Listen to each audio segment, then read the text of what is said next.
Il est 9h18, nous descendons dans la cave dont la porte s'est ouverte toute seule.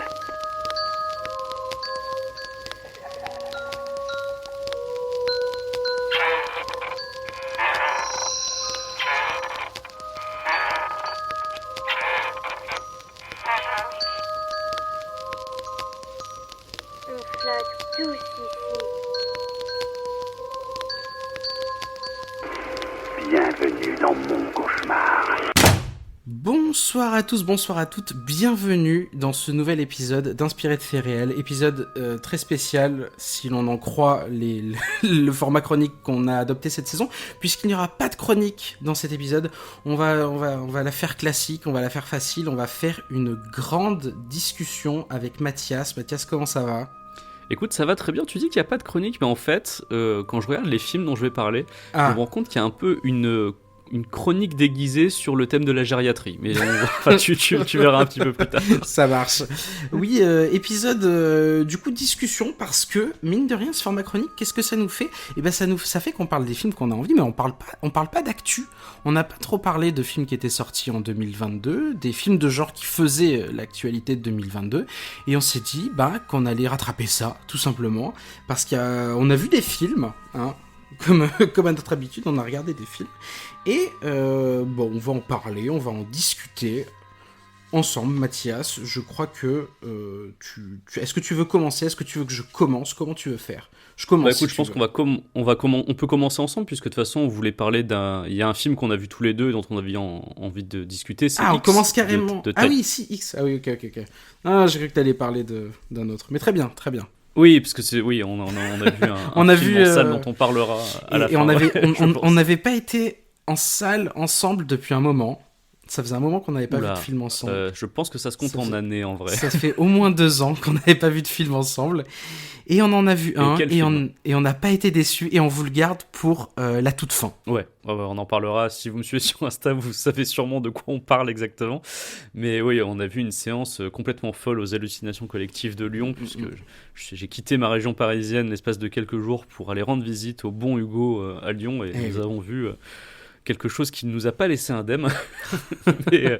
mais avant de parler de ça, on va parler de X de Ti West. Ti West que je ne connaissais pas spécialement. Je sais qu'il avait déjà été remarqué par le passé pour plusieurs films, même si moi j'en avais vu aucun. J'ai l'impression, tu me corrigeras peut-être Hugo si tu as vu des films de lui, que c'est un monsieur qui aime bien rendre hommage au cinéma de genre des années 70-80. Alors c'est tout à fait ça, et je peux te le confirmer même sans avoir vu ses précédents films, parce que alors c'est un gros préjugé que j'avais sur Ti West et que X ne m'a pas forcément ôté, c'est que pour moi c'était un peu des films de poseurs. C'était un peu des films, hommage, on va reprendre l'esthétique, mais sans forcément aller plus loin. Et du coup je sais qu'il a fait des films qui ont pas forcément mauvaise réputation, mais je me suis jamais plongé dans sa filmo. Et en fait, mon premier film de Ti West, c'était X. Pareil. Et en fait, j'ai vu qu'il avait lâché le cinéma pendant quelques années. En fait, là, ces derniers temps, il réalisait surtout des épisodes de séries télé. Ouais. Et que là, X, c'est son retour au cinéma avec donc ce film qui est distribué par A24, dont on a déjà moult fois parlé ici. A24, avec un label pareil, on s'attend logiquement à ce qu'on appelle un peu, avec amusement, avec ricanement parfois, de l'elevated horror. Exactement. De l'horreur élevée, du cinéma d'horreur qui se veut intelligent, autorisant, esthétisant et plein de trucs en dont parfois aussi, avouons-le, un peu chiant. Et j'ai pas trouvé que c'était là le cas avec X de Ti West. Moi j'ai bien aimé le film, après je suis pas le seul, puisque j'ai vu que c'est un des mieux notés sur Rotten Tomatoes depuis le début de l'année. Après ça vaut ce que ça vaut, hein, les classements sur Rotten Tomatoes. Mais moi personnellement j'ai bien aimé, toi je crois un peu moins, mais avant qu'on en débatte, je vais plutôt dire de quoi ça parle. X, c'est assez simple, hein, ça nous raconte l'histoire d'un petit groupe de personnes en 1979, donc années 70, hein, auquel ça rend hommage vraiment dans le style, dans certains plans et tout ça. Un petit groupe de personnes qui va aller réaliser un film porno dans une ferme paumée du Texas, où vit un couple pas très commode, même franchement bizarre. Et tout ça va partir en slasher. Et oui, Hugo, je sais que tu as sans doute dit ça aussi en lisant le synopsis. Est-ce qu'on dirait pas un peu Massacre à la tronçonneuse ? Ah mais et la réponse est oui. Non mais c'est oui. C'est ouf en termes genre les décors quand la maison apparaît au tout début du film, t'as l'impression que c'est la maison de massacre en fait.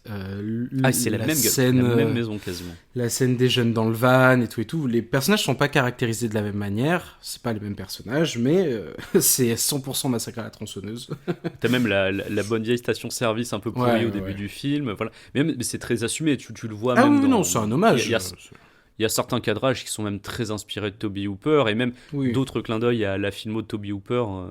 Moi, le film que je n'ai pas vu, mais visiblement, je vois que beaucoup pointent un clin d'œil au Crocodile de la Mort que tu as vu. Ah ouais. Ah oui, si, bah oui, si, en effet, oui, pour quelques scènes, évidemment.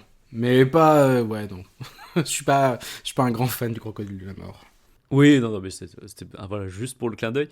En fait, c'est donc un hommage un petit peu à Massacre à la tronçonneuse, mais pas que. Parce que dans Massacre à la tronçonneuse, ce qui était assez intéressant, c'est que c'était la génération de hippies sur la fin. Et là, en fait, vu que ça se passe en 1979, on a à la fois la fin des années 70, mais aussi le début des années 80. Mais Et, ça en fait, veut les dire quoi? personnages sont- Ça veut dire qu'il y a de la coke. Oui, ça veut dire qu'il y a de la coke, mais surtout que les personnages ne sont ni totalement des hippies, ni totalement des capitalistes yuppies des années 80, mais un petit peu un mélange des deux. Tu sens qu'ils sont épris de liberté, un peu comme le mouvement hippie, mais qu'ils ont surtout envie de se faire énormément de thunes avec le marché de la vidéo X qui est en train de naître. Donc du coup, tu sens qu'on est à mi-chemin entre deux époques, et je pense que c'est ça qu'il a voulu explorer, et que c'est aussi pour ça qu'il a mélangé... les deux genres que lui, Ty West, juge très proches, que sont le slasher et le porno. Et on le voit hein, dans le film, même il y a un moment, c'est vraiment un signe que Ty West parle à travers un des personnages. Dans le film, il y a un personnage de réalisateur de porno, parce que oui, vu qu'ils vont tourner un porno, il y a forcément un réalisateur. Et le réalisateur dit, mais on peut faire un bon film porno. Ça sous-entendu, un bon film porno bien réalisé, intéressant. Et tu sens que Ty West, il applique cette réplique pour son propre film, il se veut en tout cas réalisateur d'un film d'horreur intéressant et malin. Ce qui est sujet à débat. Ouais, ce qui est sujet à débat, parce que, en fait, quand je disais que je trouvais que la filmo... Alors, vraiment de loin, hein, encore une fois, en préjugé de Ty West, pour moi, c'était des films de poseurs. Là, ça m'a vraiment confirmé cette impression. Juste le tout début, les premières secondes du film, c'est le plan de la maison, mais qui est filmé depuis une grange, et en fait, depuis la grange, donc il fait tout noir, et on voit la maison qui est éclairé par la lumière du jour. Et en fait, l'encadrement des portes de la grange donne l'impression que le film est en 4/3 pendant quelques secondes. Et après, la caméra s'avance, et s'avançant, du coup, ça élargit le plan, et on voit la maison en 16/9. Et je me dis, ok mec, enfin, je veux dire, on peut pas jouer éternellement comme ça sur les mêmes codes, ça a été fait... 1000 fois, là c'est pas fait de manière particulièrement pertinente, mais tu sais, t'as ce truc de oui, regardez la maison 4/3, et maintenant, et d'ailleurs après il va reprendre dans le porno, il y aura des vignettes porno qui seront filmées comme avec les caméras de l'époque. Et ce premier plan, c'est un peu une note d'intention pour tout le film, c'est-à-dire qu'il veut te montrer qu'il va rendre hommage au passé, donc avec ce faux cadrage 4/3, mais ensuite que l'idée, en l'ouvrant progressivement au 16/9, c'est que oui, mais attendez, on rend hommage au passé, mais on va aussi le moderniser, oui, non, mais et on va le faire voir autrement, les gars. Il nous le dit, c'est ce qu'il nous dit avec les décors, c'est ce qu'il nous dit avec la photo, c'est ce qu'il nous dit avec la réalisation, c'est ce qu'il nous dit avec les acteurs.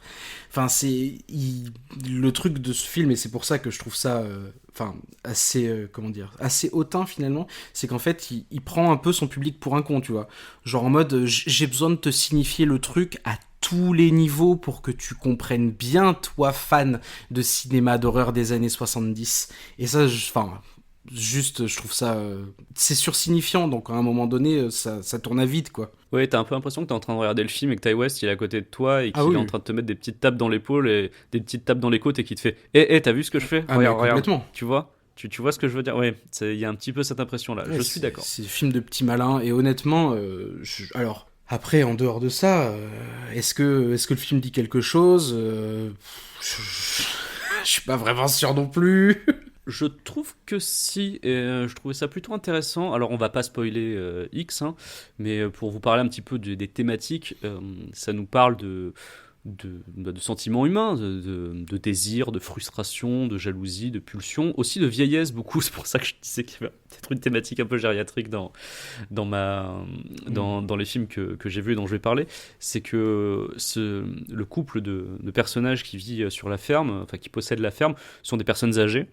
Et ça peut surprendre aussi au début qu'ils puissent se transformer en méchants du film, puisque tu te dis, mais ils sont censés être faibles physiquement, comment est-ce qu'ils vont faire pour... On nous les présente comme les méchants du film d'emblée. Hein. Ah oui, d'emblée, oui. Là, pour le coup, c'est pas du tout un spoil. Enfin, si vous avez vu des films de ce genre-là, vous savez qu'un groupe de jeunes gens de la ville qui arrivent dans une ferme isolée à la campagne et que les deux, ils sont chelous, bon, clairement, c'est les méchants du film. Et là, en fait, ce sont des personnes âgées et c'est dont on voit beaucoup les faiblesses, Ti West insiste beaucoup sur les corps qui sont meurtris par l'âge, par la vieillesse.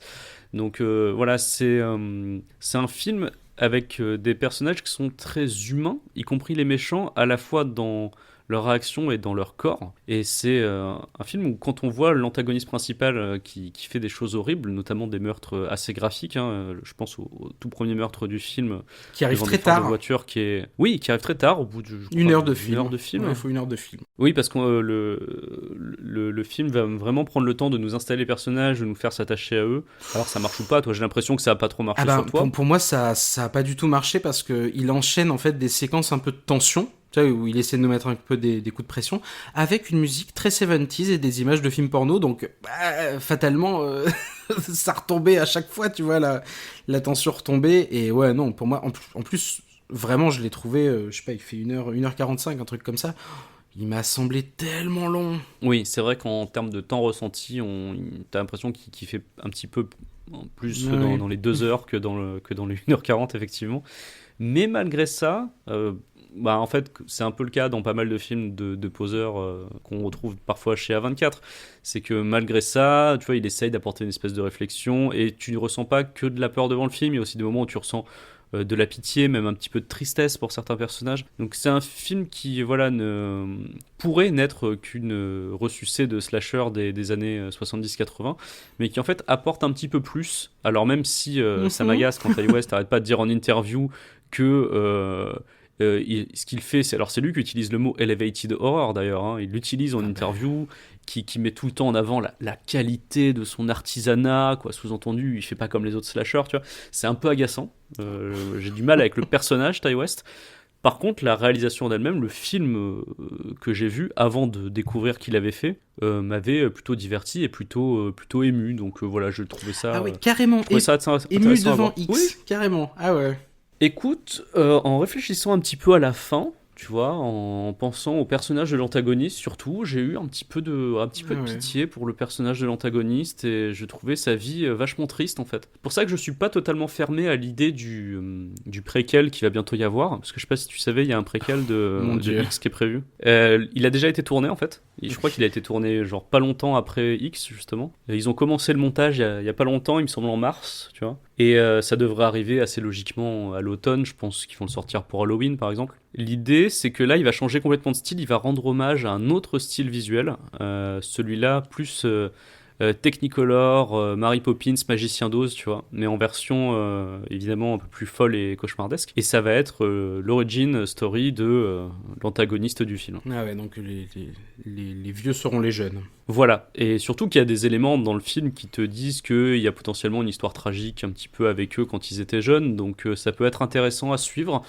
Je regarderai par curiosité, avec un peu moins d'envie que X, parce que du coup, autant l'esthétique années 70-80 me plaisait pas mal, autant rendre hommage à l'esthétique Mary Poppins, Magicien d'Oz, ça me tente un peu moins, j'avoue. Mais je regarderai par curiosité, parce que ça a l'air intriguant. C'est plutôt intriguant quand même, les premières images qui ont été montrées. Un Roland d'accent du Sud qui est arrivé, c'est un peu intriguant. Un peu intriguant. C'est un peu intriguant. Et ben écoute, je vais te parler d'un autre film qui m'a intrigué. Alors pas du tout de la même manière, mais j'ai commencé mon année 2022, figure-toi, sur les chapeaux de roue. Parce que j'ai regardé The Card Counter, c'est le premier film que j'ai vu en 2022, il est sorti à la toute fin de l'année 2021, et j'ai vu Thriller de Paul Schrader, et je me suis dit, bah écoute, 2022... ne peut pas être pire que 2021, et en fait, bon, bah, il s'avère que si. On va commencer par un film de Paul Schrader. Alors, Paul Schrader, C'est quand même le monsieur qui a écrit Taxi Driver, La dernière tentation du Christ et Raging Bull, je crois, pour Scorsese, Mosquito Coast pour Peter Weir, Obsession pour Brian De Palma. Donc c'est un monsieur, puis qui a réalisé aussi une vingtaine de films, directement de lui, il les a écrits, je crois, pour la plupart. Donc c'est un monsieur qui a un passif assez costaud dans le cinéma, qui a été récompensé, souvent pour l'ensemble de sa carrière.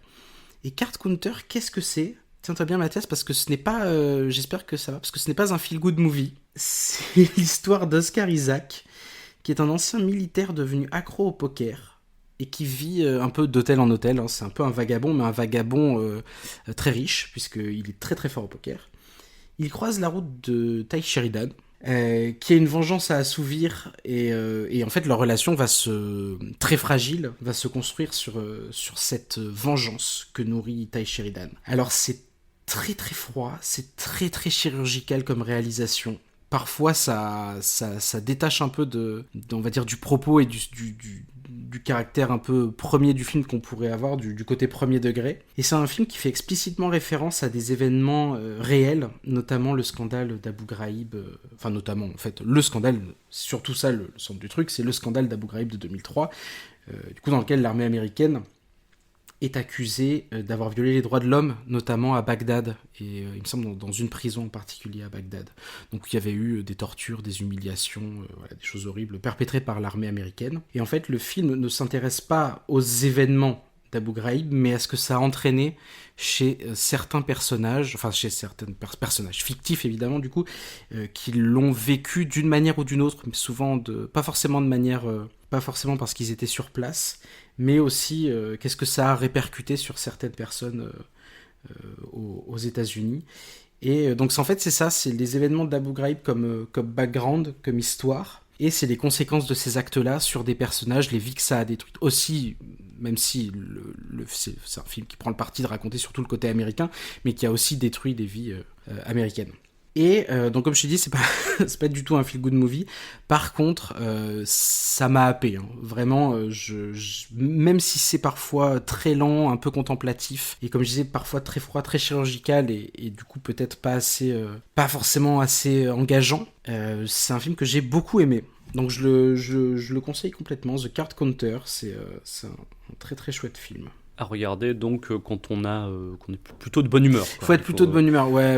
Bah ouais, parce qu'il y a des scènes aussi, alors c'est souvent assez rapide, c'est pas, le film s'attarde pas, dans mon souvenir en tous les cas, il s'attarde pas forcément très longtemps dessus, mais il y a vraiment des scènes où, dans la prison, où vraiment il passe du métal à fond pour garder les prisonniers éveillés, t'as vraiment les séquences de torture, elles reviennent un petit peu.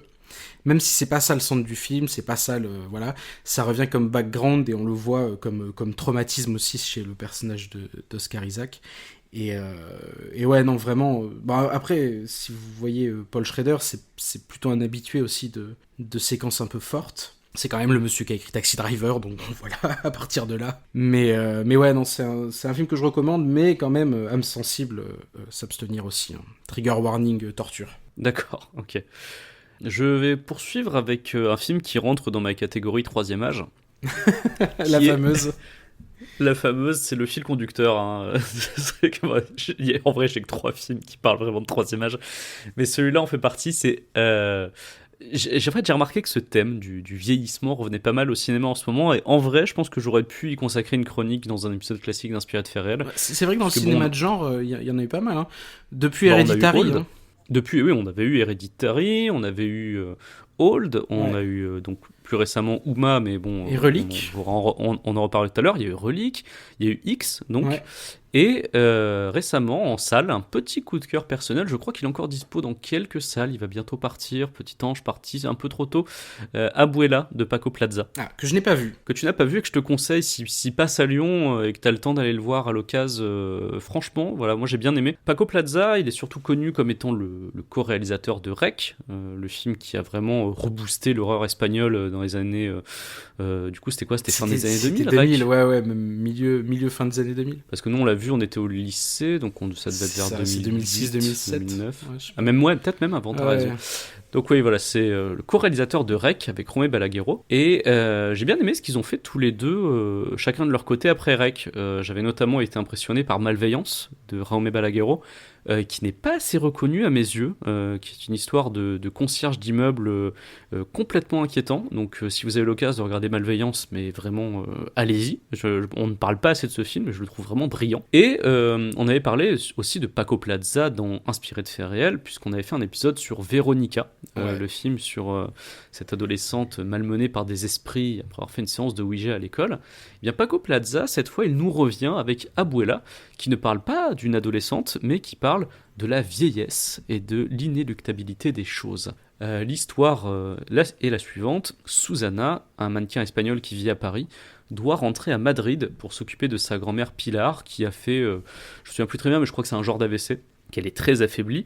Et tout de suite, quand elle arrive à Madrid pour s'occuper de sa grand-mère, dont elle est très proche, on comprend qu'il y a quelque chose de bizarre. Et quasiment tout le film va se passer dans le grand appartement bourgeois de Pilar, qui va devenir, au fur et à mesure, minute après minute, de plus en plus oppressant. Alors, Abuela, il n'y a pas de plot twist à attendre, je vous le dis tout de suite. Il y a même un truc que j'ai trouvé assez culotté de la part de Paco Plaza, c'est qu'on sait, dès les premières minutes du film, ce qui va sans doute se passer à la fin. Alors, le souci, forcément, c'est qu'on voit quasiment tous les rebondissements arriver et que ça peut créer, par moments, peut-être une forme d'ennui, mais en fait, on s'en fout parce que l'intérêt du film, il n'est pas là. L'intérêt du film, il est ailleurs. Ce principe-là, de nous montrer directement ce qui va se passer, c'est très fort, ça renforce en fait le propos du film, qui est qu'on ne peut pas échapper à la décrépitude et, in fine, à la mort. L'horreur, en fait, elle réside dans le fait que peu importe ce qu'on tente, il n'y a aucune échappatoire possible.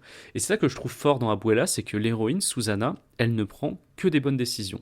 Dans un contexte horrifique, parce que bon, si je préfère prévenir, parce que quand vous allez voir le film, vous allez vous dire non, ce genre de décision-là, ça part aux services sociaux direct.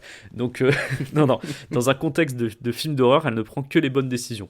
Mais voilà, vraiment, dans tout le film, il n'y a aucun moment où on se dit mais elle fait n'importe quoi. Enfin, vraiment, tout nous paraît sensé sur le moment. Et malgré ça, malgré tous les bons choix que va faire Susana, le cauchemar continue et s'accentue. Et du coup, ça donne cette métaphore très claire que j'évoquais avant, on ne peut pas échapper à la vieillesse, à la mort. Et c'est ça qui est terrifiant. Comme dans X, on humanise un petit peu l'antagoniste, on comprend ses motivations, on se dit même à un moment, ce truc assez terrible, moi ça m'est arrivé un petit peu à la fin du film, est-ce que moi, à sa place, si je pouvais faire ça, est-ce que j'aurais pas eu envie de faire la même chose ? La réponse personnellement est non, mais en tout cas, on peut se poser la question par moment, parce qu'il y a tout un questionnement sur le vieillissement, la mort, la sénilité, les corps. C'est beaucoup moins fun que X, puisque X, c'est vraiment sous un slasher, et là, c'est vraiment un huis clos avec juste 2 personnes dans un appartement. Mais comme X, Abuela va nous confronter à la peur de vieillir, de voir nos corps se transformer. Quelque chose qui est vraiment dans l'air du temps, comme je le disais, avec tous ces autres films qui sont sortis et qui parlent de ça.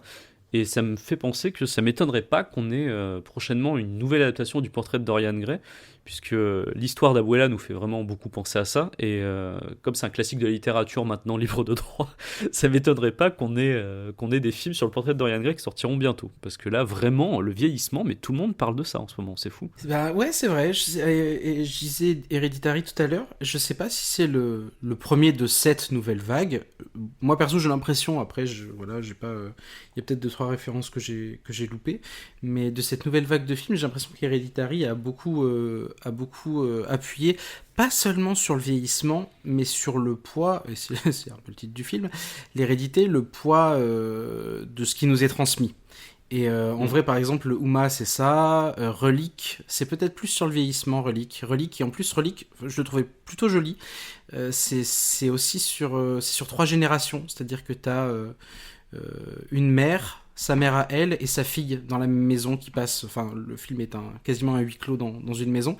Et tu as les 3 générations qui cohabitent. Alors, je trouve qu'il manque un petit peu il manque parfois un petit peu le coche, Relique, même si je l'ai trouvé plutôt joli.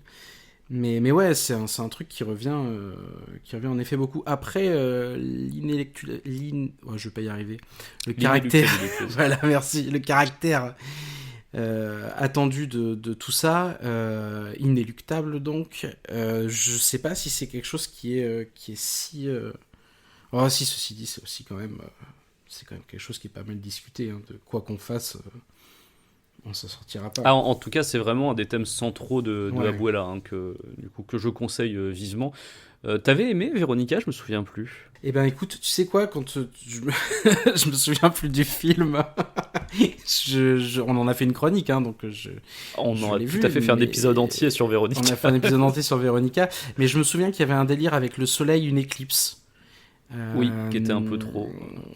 Après, j'en ai très peu de souvenirs et je pense que j'étais mitigé. Enfin, aujourd'hui, je dirais que j'étais mitigé, mais ce serait marrant de réécouter l'épisode. Peut-être que j'étais très enthousiaste à l'époque. En fait, Véronica, le souci que j'avais un petit peu, moi, même si j'avais beaucoup aimé le film, hein, c'est qu'on avait une réalisation très classique, enfin vraiment Ouais. très efficace. Mais alors que là, sur Abuela, il y a 2-3 séquences où tu sens que Paco Plaza se lâche un petit peu plus. Et qu'il décide de mettre en scène du cauchemar, en fait, ce qu'il ne faisait pas nécessairement dans ses précédents films d'horreur. Et j'ai trouvé ça intéressant la manière dont il le montrait, la manière dont il le filmait. Donc voilà, vous verrez en voyant le film, il y a une séquence à peu près au milieu du film. Et c'est celle-là où je trouve que ça fait vraiment un point de bascule. Et je trouve que la manière dont elle est réalisée, voilà, est très forte. Donc, Ok. voilà. Très bien. Eh Tant ben, qu'on est dans le écoute, vieillissement, est-ce que tu veux pas nous parler de Uma, toi? Non, je vais pas. On va faire une petite pause parce que j'ai envie de parler du. En fait, j'ai envie d'évacuer le pire film de ma liste. D'accord. J'ai envie de... je le vois en fait, il est là sous mes yeux et j'ai envie d'en parler maintenant pour Qui n'est pas Uma, donc. Non, oula, non, bien pire Kuma, il y a eu bien pire Kuma cette année. Il y a eu Texas Chainsaw Massacre version 2022, version Netflix. Que je n'ai pas vu sur tes conseils, du coup. Ouais, exactement, alors que j'étais obligé, on m'a forcé à le voir pour Discordia. J'étais attaché à mon canapé. Texas Chainsaw Massacre, donc on a fait un épisode sur le film original, on avait même fait un épisode bonus sur toutes ses suites, enfin sur toute la franchise, si je dis pas de bêtises. Là, qu'est-ce qu'on aurait à en dire de ce Texas Chainsaw Massacre version 2022 ? On a à en dire que c'est à nouveau une suite qui essaie d'effacer tout ce qui a été fait après le premier, puisque c'est un gimmick. Pour chaque film Massacre à la tronçonneuse, on va essayer d'effacer ce qui s'est fait avant, pour ici avoir un Leatherface, donc techniquement très vieux, qui essaie de massacrer une bande de jeunes influenceurs qui essaient de transformer un peu une ville complètement abandonnée en un lieu où, je sais plus, ils veulent ouvrir un restaurant, ou je sais plus. Ils vont ramener des jeunes, et tu comprends, ils arrivent en Tesla, en train de faire des photos pour Instagram et tout, et du coup, bah, c'est sans doute une justification suffisante pour les massacrer, visiblement, puisqu'il va pas se passer grand-chose, en tous les cas, à mon sens, dans ce film. C'est un film contre la gentrification, en fait. Non. T'as raté le message, Candyman, gros, c'est ça. Candyman 2021 parle de gentrification et il en parle plutôt bien. Texas Chainsaw Massacre, il aimerait parler de gentrification, mais il passe complètement à côté de tout. Et en fait, ce qui est terrible, et je vais pas en parler longtemps parce que je l'ai trouvé assez affreux, c'est que c'est très gratuit. Ils sont vraiment là pour tronçonner des influenceurs. Ils font revenir la Final Girl de l'original, du film original. Donc, je sais pas si vous vous souvenez de cette jeune femme qui rigolait nerveusement, couverte de sang, à l'arrière du truck, sauvée avec Leatherface qui agitait sa tronçonneuse. Ils la font revenir pour quelque chose d'assez insultant, voire odieux. Vraiment, la faire revenir pour ça, c'est assez catastrophique. Non, même en termes d'arc de personnage, parce que du coup on a des personnages qui sont... on a un personnage en particulier, je suis obligé d'en parler, mais on a un personnage en particulier qui a été victime d'un school shooting, donc voilà, et qui va réussir à passer son traumatisme des armes en tirant elle-même à l'arme automatique. Et alors ça vraiment... quand tu passes ce traumatisme-là en appuyant sur une gâchette pour aller tuer des gens, c'est quand même qu'il y a un problème. America fuck yeah, quoi. C'est complètement ça, puis surtout ça renvoie dos à dos. Au début, tu penses qu'il va y avoir un espèce d'antagonisme entre un redneck qui... je sais plus comment ça s'appelle, ces gens qui trafiquent les pots d'échappement et les moteurs de leur voiture pour faire plus de fumée noire aux États-Unis parce qu'ils sont contre les mouvements écologiques. Mais il fait complètement ça, et en fait, le film les fait se réunir avec les jeunes influenceurs finalement face à la menace Leatherface, parce que je trouve là aussi pareil, c'est incroyable Comme s'il y avait, on réunissait deux endroits du spectre politique extrêmement opposés qui devraient normalement être relativement antagonistes pour survivre face à Leatherface. Comme quoi, l'horreur de Leatherface efface toute velléité politique dans ce film. Et non, c'est vraiment pas bien. Je sais pas pourquoi Fede Alvarez, qui produit le film, s'est foutu là-dedans. Mais en plus, c'est un film qui a collectionné les problèmes. Les 2 premiers réalisateurs se sont fait virer du tournage en Bulgarie parce que les producteurs étaient pas satisfaits des rushs. Et du coup, c'est un monsieur dont j'ai oublié le nom. Ça commence à devenir un truc récurrent avec les gens qui ont les droits de massacre, ça, non? Parce qu'on avait déjà eu le problème sur le Leatherface réalisé par les 2 Français, là. C'est pas tout à fait pareil, c'est-à-dire que eux, ils étaient partants, enfin eux, ils étaient sur le projet du début à la fin, mais on leur a rajouté, on leur a forcé la main sur des scènes. Enfin non, il y a des scènes qui ont été même rajoutées contre leur gré, en fait, pas tournées par eux. Mais ils n'ont pas été virés du tournage, pour le coup. C'est Julien Maury et Alexandre Bustillo, j'arrive plus à retrouver leur nom. Ouais, tout à fait. Pour le coup, eux, il y avait une intention dans le film, et en fait, on saccage un peu leur intention avec une scène de début, notamment, qui n'a aucun rapport avec le reste du film. Mais bon, voilà, donc si vous pouvez... si vous n'avez pas 1h45 à perdre, Texas Chainsaw Massacre... vous pouvez l'éviter. Ouais, tu vois, par pur esprit de contradiction, je m'étais dit, ah, Hugo, il dit que c'est de la merde. C'est quoi, je vais commencer à regarder pour voir. Et j'ai tenu 15 minutes. Non, j'ai tenu 15 minutes. J'ai tenu... C'est quoi qui t'a fait lâcher ? Parce que je trouvais ça chiant, et aussi parce que vraiment, je ne pouvais pas supporter les personnages. Je les trouvais insup. Ah oui. L'espèce de petite brune qui est hautaine avec tout le monde, là, elle m'a vite saoulé. C'est même pas les personnages qui m'ont saoulé, hein. C'est ce qu'on leur fait. La vieille folle dans sa maison, le truc... Leatherface qui visiblement est toujours là alors qu'il a quoi, 70 balais, enfin j'en peux plus. En fait. Ouais, non, j'étais fatigué. J'ai vu ça, j'ai vu l'esthétique Neo MTV et j'ai fait ouais, j'ai pas le temps pour ça en fait. Et donc j'ai arrêté. Ouais. Non mais oui, c'est pas chose illogique. que j'aurais dû faire très vite devant Uma aussi, puisque du coup je vais me charger d'en parler. Alors, puisque on va en parler ensemble, t'inquiète, on va en parler ensemble. Mais déjà il est plus court, il fait 1h25. Et puis il y a Sandra Oh dedans. Et Sandra Oh, oui. on dira ce qu'on veut sur le film, elle mais est bien. Elle tient toujours ses scènes. C'est ouf, mais... Ah non, mais Sandra Oh... Et puis en plus, alors, par contre, ça m'a un peu surpris, qui est coproductrice sur ce film. Et je me suis dit, ouais, je sais pas si elle s'est vraiment très impliquée dans la production, parce qu'il y a des vrais problèmes. Mais en fait, ouais. Moi je suis très frustré avec Uma, parce que je me dis que ça aurait pu être un film vachement bien. Et au final, c'est un film de hantise à la con qu'on aurait pu avoir chez Blumhouse. Et ça me déçoit. En fait, bon, je vais faire le pitch vite fait, hein, ça tient en 2 lignes. C'est Sandra Oh, qui visiblement a des gros traumas avec sa mère, vit seule avec sa fille adolescente dans une ferme aux États-Unis. Donc Sandra Oh, qui est coréenne hein, dans ce film-là, qui est partie vivre aux États-Unis. Elle vit seule avec sa fille ado dans une ferme, et il y a son oncle coréen qui débarque un jour, qui lui apporte les cendres de sa mère, en lui disant qu'il faut faire le rituel pour lui dire adieu. Elle a pas trop envie puisqu'elle avait des rapports très compliqués avec sa mère. Et à partir de là, tout va partir en vrille. Elle est électrosensible. Voilà. Elle est électrosensible. Enfin, elle le croit en tout cas. Oui, voilà. Spoil pas trop, Hugo. Mais c'est... Bah, oui, voilà, c'est pas... Ça peut être que ça, de toute façon. Oui, c'est vrai. Donc, ce qui est dommage, c'est qu'on aurait pu avoir un beau film, justement, un petit peu comme Hérédité, sur le poids de l'héritage familial. On aurait pu avoir un film où, je sais pas, la mère prendrait petit à petit possession de sa fille, ou ce genre de choses. Et en fait, non, on se retrouve avec un film avec des jumpscares un peu flingués, avec une ambiance pas du tout pesante, alors que ça aurait pu être pesant tout du long. Enfin, voilà. Je trouve que ça aurait pu être bien avec un meilleur scénario et une vraie mise en scène, mais du coup, là, je recommande pas, et je me suis un peu poliment ennuyé devant ce film, même si je dois reconnaître que Sandra Oh est très bien, hein. Ça, y a pas... Mais elle méritait mieux. Ouais, bah, moi, c'est même pas ça qui m'a...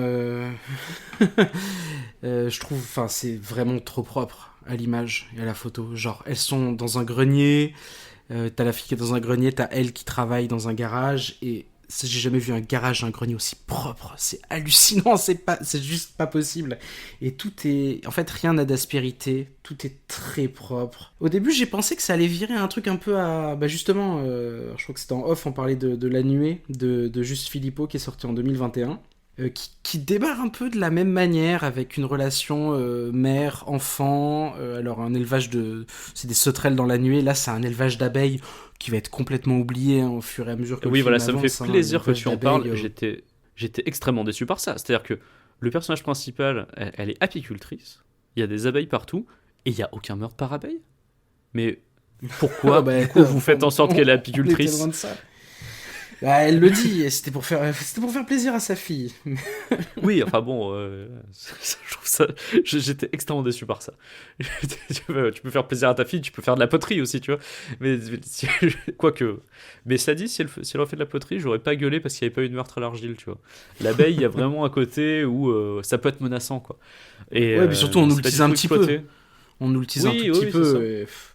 Non, mais il y a un faux climax aussi, c'est hyper mou, c'est hallucinant. Non, c'est vraiment très très décevant.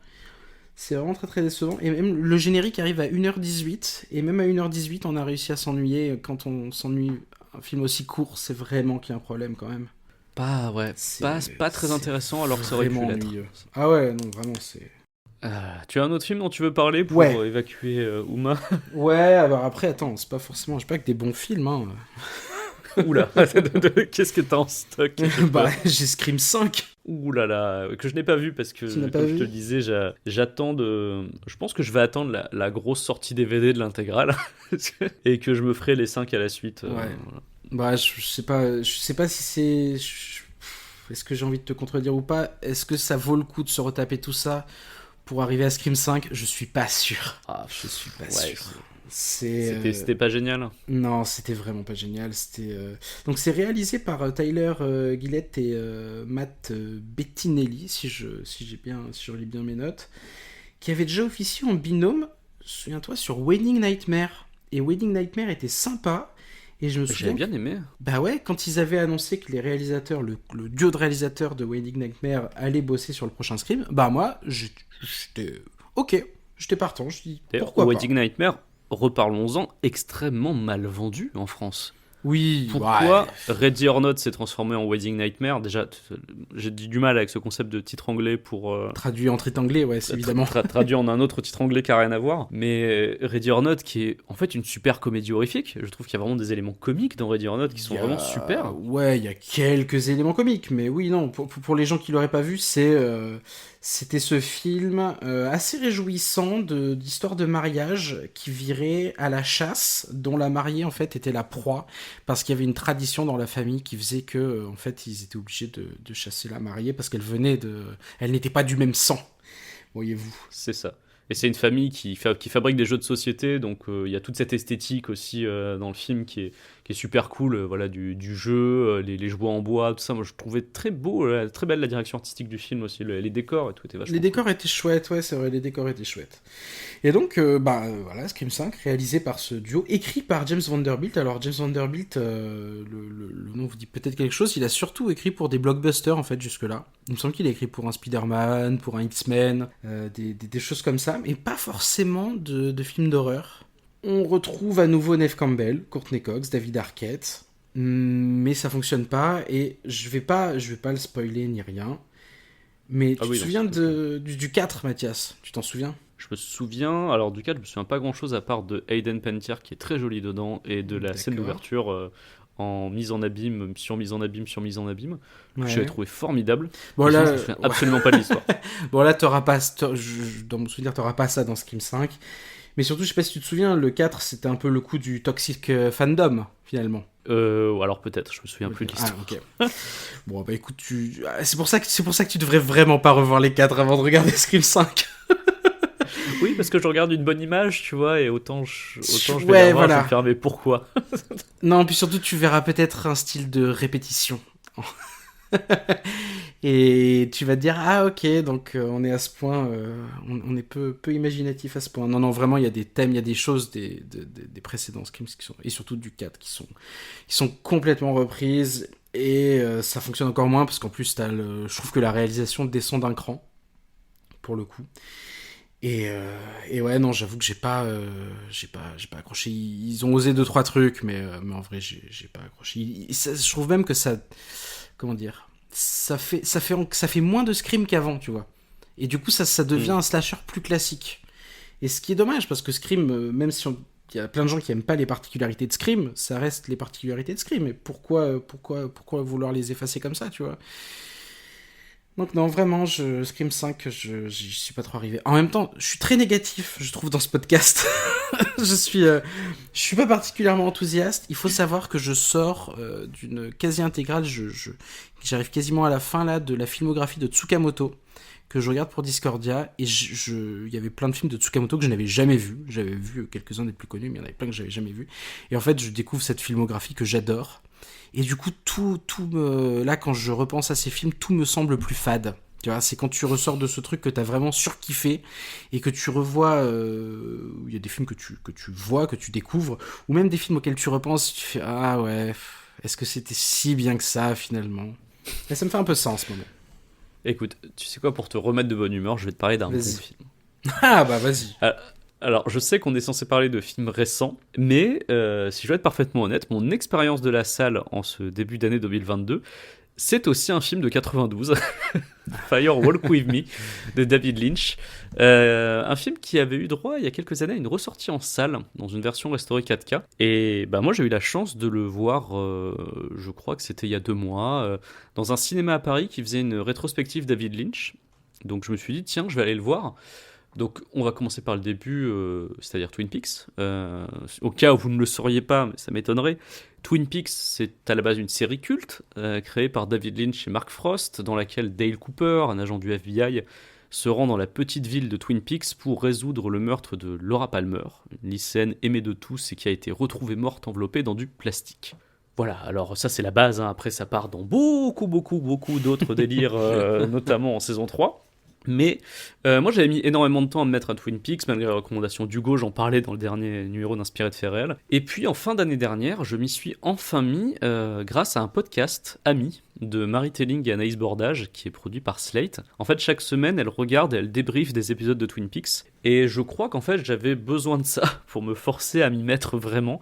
J'avais besoin de cet accompagnement, si tu veux. Et ben, j'ai vraiment bien fait parce que ça m'a permis de découvrir ce film très étrange, mais aussi très beau, qui est Fire Walk With Me, qui est un film mal aimé de la filmographie de David Lynch, ou en tout cas qu'il a longtemps été. Ah ouais? Oui, il l'a très longtemps été. Il a été réévalué que récemment. Okay. Ouais, parce que en fait, il est arrivé déjà juste après la saison 2 de Twin Peaks, qui avait déjà été jugée très très décevante à l'époque, hormis son final magistral bien sûr, mais la saison 2 avait beaucoup déçu.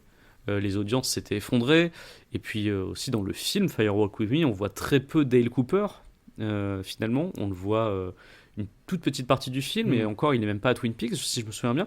Donc voilà, et puis aussi parce que sans Mark Frost pour l'encadrer niveau scénario, David Lynch, il part un peu en roue libre, tu vois, il part en freestyle sur Twin Peaks quand il est tout seul, et ça a pu laisser une partie du public un peu en dehors du trip, parce que déjà il fallait avoir vu la série pour bien comprendre le film.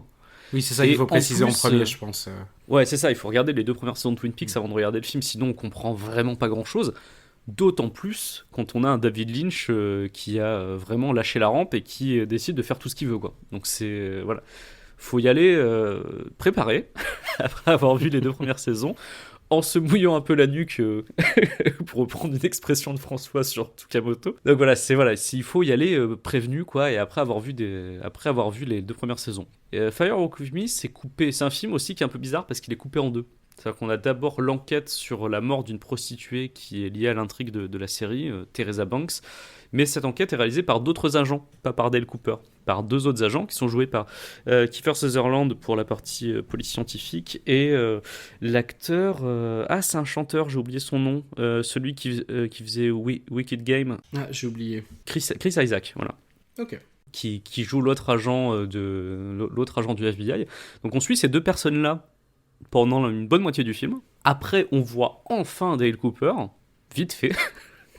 Et ensuite, on arrive à Twin Peaks pour découvrir les 7 derniers jours de Laura Palmer avant sa mort. Voilà. Et c'est cette partie-là que moi j'ai trouvé la plus émouvante, puisque c'est très touchant de voir ce personnage dont on nous a tellement parlé pendant les 2 premières saisons de Twin Peaks, sans jamais le voir vivant finalement, prendre vie dans ce film-là. Le fait de découvrir sa vie, de découvrir son mal-être, de découvrir toute l'horreur qui l'entoure et qu'on a appris à découvrir dans la saison 2. C'est une horreur à laquelle on s'attend, parce qu'on connaît le fin mot de l'histoire quand on est arrivé à la fin de la saison 2. C'est une horreur qui est extrêmement impactante dans le film, puisque comme David Lynch fait un film pour le cinéma, il peut se permettre beaucoup plus de choses que dans une série télévisée où il était obligé de polisser un petit peu ce qu'il faisait, surtout à l'époque. Et d'ailleurs, la note d'intention est présente dès le début du film, puisque de manière pas très subtile, le film s'ouvre sur une télévision qu'on éclate. Donc voilà, c'est vraiment le premier plan du film, c'est une télévision qui se fait éclater. Regardez, vous avez vu la télévision, maintenant moi je vais vous montrer un film. Et du coup, il se permet d'aller beaucoup plus loin sur ce qui s'est passé avec Laura Palmer, et ça donne des séquences très très percutantes. Donc voilà, moi j'ai beaucoup aimé. En plus, il met en place une bonne partie de ce qu'on va voir ensuite dans Twin Peaks The Return, la saison 3 qui est sortie en 2017. Donc pour toutes ces raisons-là, j'ai trouvé ça brillant et j'ai adoré le voir sur grand écran. Donc si jamais voilà, un cinéma qui passe des vieux films, le programme, je vous conseille d'essayer après avoir vu les 2 premières saisons, parce que vraiment je trouve que ça vaut le coup. Surtout que même en tant qu'objet filmique, je trouve qu'il a des séquences qui sont très puissantes. Toi tu l'avais vu, Hugo, mais Ouais. ça fait longtemps. Ça fait longtemps. Je sais pas si tu te souviens de cette scène où tu as Laura Palmer qui se rend à la Roadhouse, et il y a Julie Cruz, la chanteuse, qui est en train de chanter, et puis elle pleure en l'écoutant. Et cette scène très émouvante qui se poursuit directement après par une scène dans un club aux lumières rouges avec un rock ultra lancinant, du sexe partout, et tu vois la dualité complètement, ce qui se passe dans la tête de Laura Palmer. Je trouve ça brillant, cet enchaînement de 2 scènes. Donc voilà, et j'en profite au passage pour recommander la BO de Fire Walk With Me, qui est absolument dingue, toujours faite par Angelo Badalamenti, que j'ai du coup évidemment acheté en vinyle et que j'écoute très régulièrement depuis, notamment les musiques de ces 2 scènes dont je vous parlais. Donc voilà, c'est Fire Walk With Me, je trouve ça fabuleux. Après avoir vu les 2 premières saisons, bien sûr. Est-ce que tu vas pas devenir un Lynch sexuel finalement? Parce que là, tu me parles avec passion de trucs où j'ai envie de te dire, peut-être regarde Blue Velvet, regarde. Écoute, j'avais essayé Mulholland Drive quand j'étais au début du lycée, et j'étais, je pense, trop jeune. Je pense que je pense qu'on est tous trop jeunes pour Mulholland Drive. Je vais y aller, puisque le bouquin de Lelo Jimmy Battista, intervenant de Discordia, m'a convaincu de regarder Sailor et Lula avec Nicolas Cage. Donc je pense que je vais regarder Sailor et Lula, puis après j'attaquerai le Blue Velvet, tout ça. Je pense que je vais vraiment me mettre à Lynch. Ouais, je pense que ça peut te plaire. Je pensais pas que c'était fait pour moi, tu vois. Et après avoir vu, je me dis, si j'ai résisté à The Return, je peux résister à pas mal de choses chez Lynch, je pense. Si tu as résisté à The Return, tu peux peut-être même te faire dans l'ordre et commencer par Eraserhead. Ouais. Il y aura peut-être une forme de boucle, tu verras, je ne sais pas. Et je pense que tu peux kiffer, hein, si t'as kiffé. Moi, c'est aussi comme ça que j'ai poursuivi. J'avais vu quelques films de Lynch, mais jamais je m'étais dit ah tiens, je me fais sa filmographie en intégralité. Et je crois j'ai vu Eraserhead après avoir vu la saison 3 de Twin Peaks. En plus, ce qui est cool, c'est que, comme pour Ami, pour l'intégralité de la filmo de Twin Peaks, il y a un autre podcast qui s'appelle Lynchsplaining, où ils commentent, ils font leurs commentaires sur chaque film de David Lynch, donc ça peut être pas mal. D'ailleurs, tant qu'on est dans les podcasts, donc évidemment, vous l'aurez compris, quand je parlais de Fire Walk With Me, je vous recommande bien sûr Twin Peaks dans son ensemble, mais aussi la saison 2 d'Ami, voilà, chez Slate, qui s'est arrêtée. Elles ont fait une petite pause en fait pour se consacrer à leur autre podcast qui s'appelle Peak TV, qui est vachement bien aussi, hein, mais moi j'aime beaucoup Ami. Et là, elles vont revenir, justement, je crois, en fin de semaine. Il me semble que c'est le vendredi qui arrive. Elles reviennent avec enfin le premier épisode de la saison 3 de The Return. Et j'ai vraiment hâte d'entendre leur réaction sur cette 3e saison de Twin Peaks, parce que pour l'avoir fini il y a, je crois, 1 mois et demi, là, c'était vraiment un gros ride. Donc là aussi, il faut vraiment se mouiller la nuque avant d'y aller. C'est costaud. Mais d'ailleurs, on peut peut-être en reparler de The Return si tu veux. Toi, tu l'avais vu. Je sais pas, on en parlera, tu sais quoi, si tu veux un jour on fera un spécial Lynch ou on fera un truc spécial Twin Peaks intégral. ouais, voilà. Là, non, je pense qu'on va... D'ailleurs, je pense que tu avais des films, tu avais des petits films en rafale que tu voulais envoyer. Est-ce que ce serait pas le moment? Oh, oui. Alors, j'en ai un dont j'ai envie de parler un peu plus longuement, j'en ai quelques-uns en rafale, mais je vais d'abord t'en faire quelques-uns en rafale. J'ai vraiment j'ai pris 2 notes sur certains films. The Batman, oui, évidemment, je suis allé le voir. Et j'ai pas grand-chose à dire dessus, si ce n'est que j'ai le même avis que tout le monde. Trop long. Je l'ai pas vu. Trop long. Je l'ai pas vu, mais juste fais une parenthèse. Avec ma compagne, là, on est en mode, on se fait des intégrales vraiment de trucs blockbuster pop culture, tu vois. Des trucs qu'on a tous vus, mais qu'on a envie de se faire en intégrale. Et là, on sort d'une intégrale Star Wars.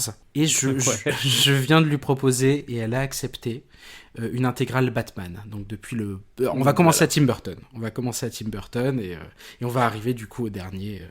Sans doute quand il sortira en vidéo. Hein. Et appelez-moi parce que j'ai un peu envie de me refaire les Schumacher. Ah c'est aussi pour ça que je vais proposer, c'est que j'avais envie de me les refaire, j'avoue. Parce que j'en ai le souvenir de nul, mais vraiment drôle. Ouais, vraiment drôle. Ouais. Il faudrait ouais, que... ouais. Parce que, ouais, non, mais Arnold Schwarzenegger en Mr. Freeze, c'était vraiment... Jim Carrey. Voilà, bon, il n'y a pas ça hein, dans Oui. The Batman, on est vraiment sur un truc... c'est pas fun. Plus, beaucoup de gens l'ont dit, mais c'est vrai que tu sens que le monsieur a vu Seven, voilà. Le monsieur a vu Zodiac, voilà. Et effectivement, ça se sent. C'est à ce point Fincher dans le... Ouais, un petit peu, mais bon, c'est pas non plus exactement ça. Hein. Je trouve qu'il y a un très beau travail sur la colorimétrie, sur la présence du rouge, voilà.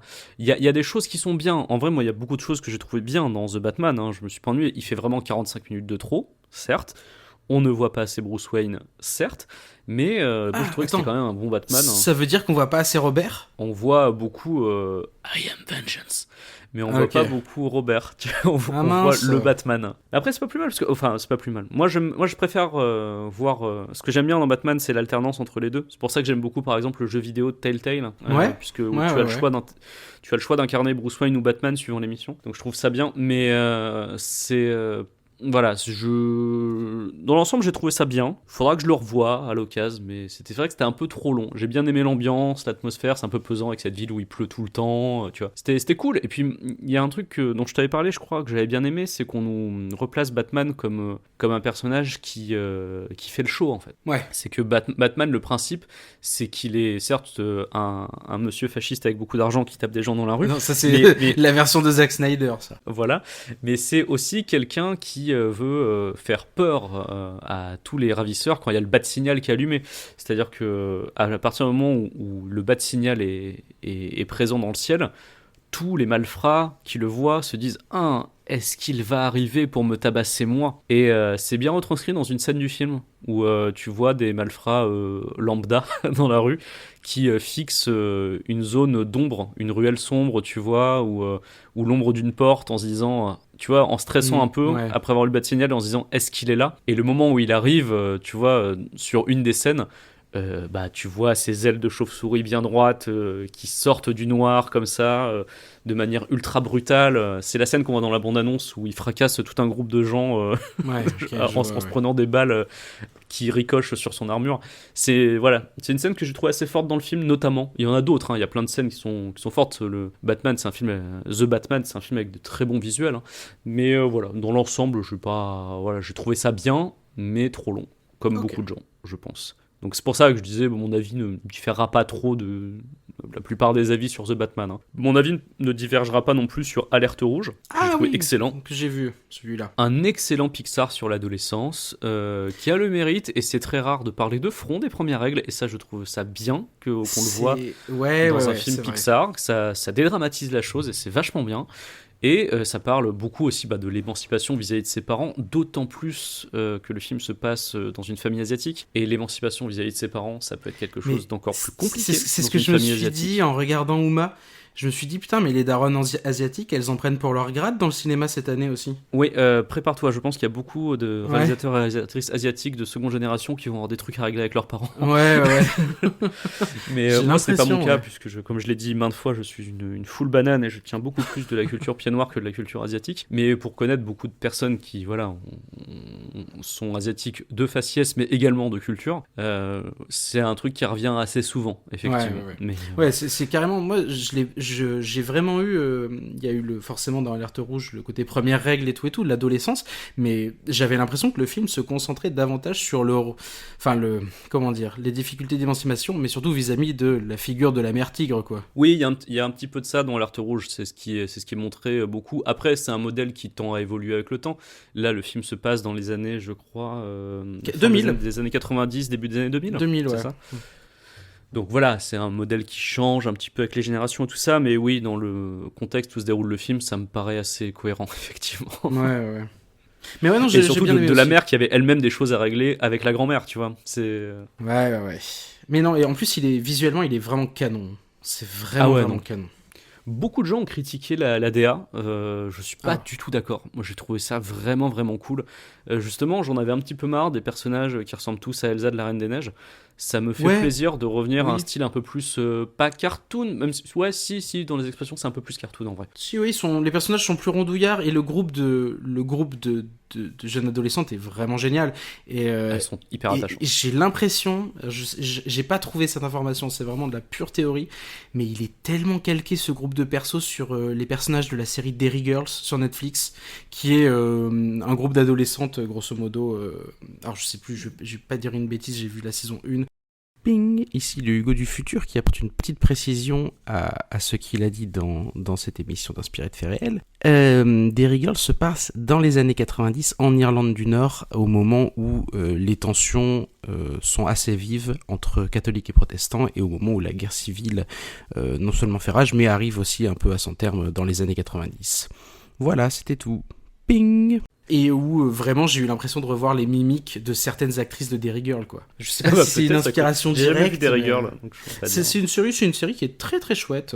Et ouais, non, c'est une série Netflix humoristique qui est très très cool. Mais enfin bon, c'est pas forcément de ça dont je voulais parler, mais j'ai eu l'impression que l'archétype, vraiment, le groupe les différents archétypes du groupe de jeunes filles étaient très proches de ceux de Derry Girls. Bah écoute, ça me donne un petit peu envie de regarder du coup, parce que j'ai vraiment été très attaché aux personnages d'Alerte Rouge, donc si Ouais. les personnages sont un peu comme ça dans Derry Girls, ça peut potentiellement Ils pas mal sont- me plaire, ouais. Ils sont même voire plus déjantés encore.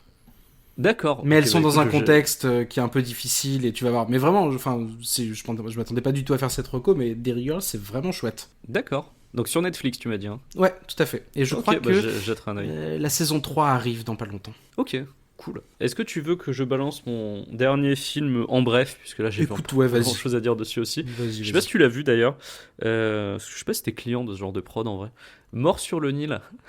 Tu l'as vu ou pas? J'ai vu le premier, j'ai vu la première adaptation avec. Il y a Ah, pas si donc longtemps avec. tu as déjà vu le superbe accent français de Kenneth Voilà. Branagh. Tout à fait. Et en fait, j'ai vu ce film, je suis arrivé à la fin, j'ai vu que la suite, au moment où j'ai vu ce film, enfin la suite, l'autre adaptation arrivait un mois plus tard, j'ai fait ah bah non, désolé, j'ai pas plus de temps à perdre. Je suis d'accord sur le côté de la perdre parce que c'est quand En même vrai, ouais. assez lent en vrai.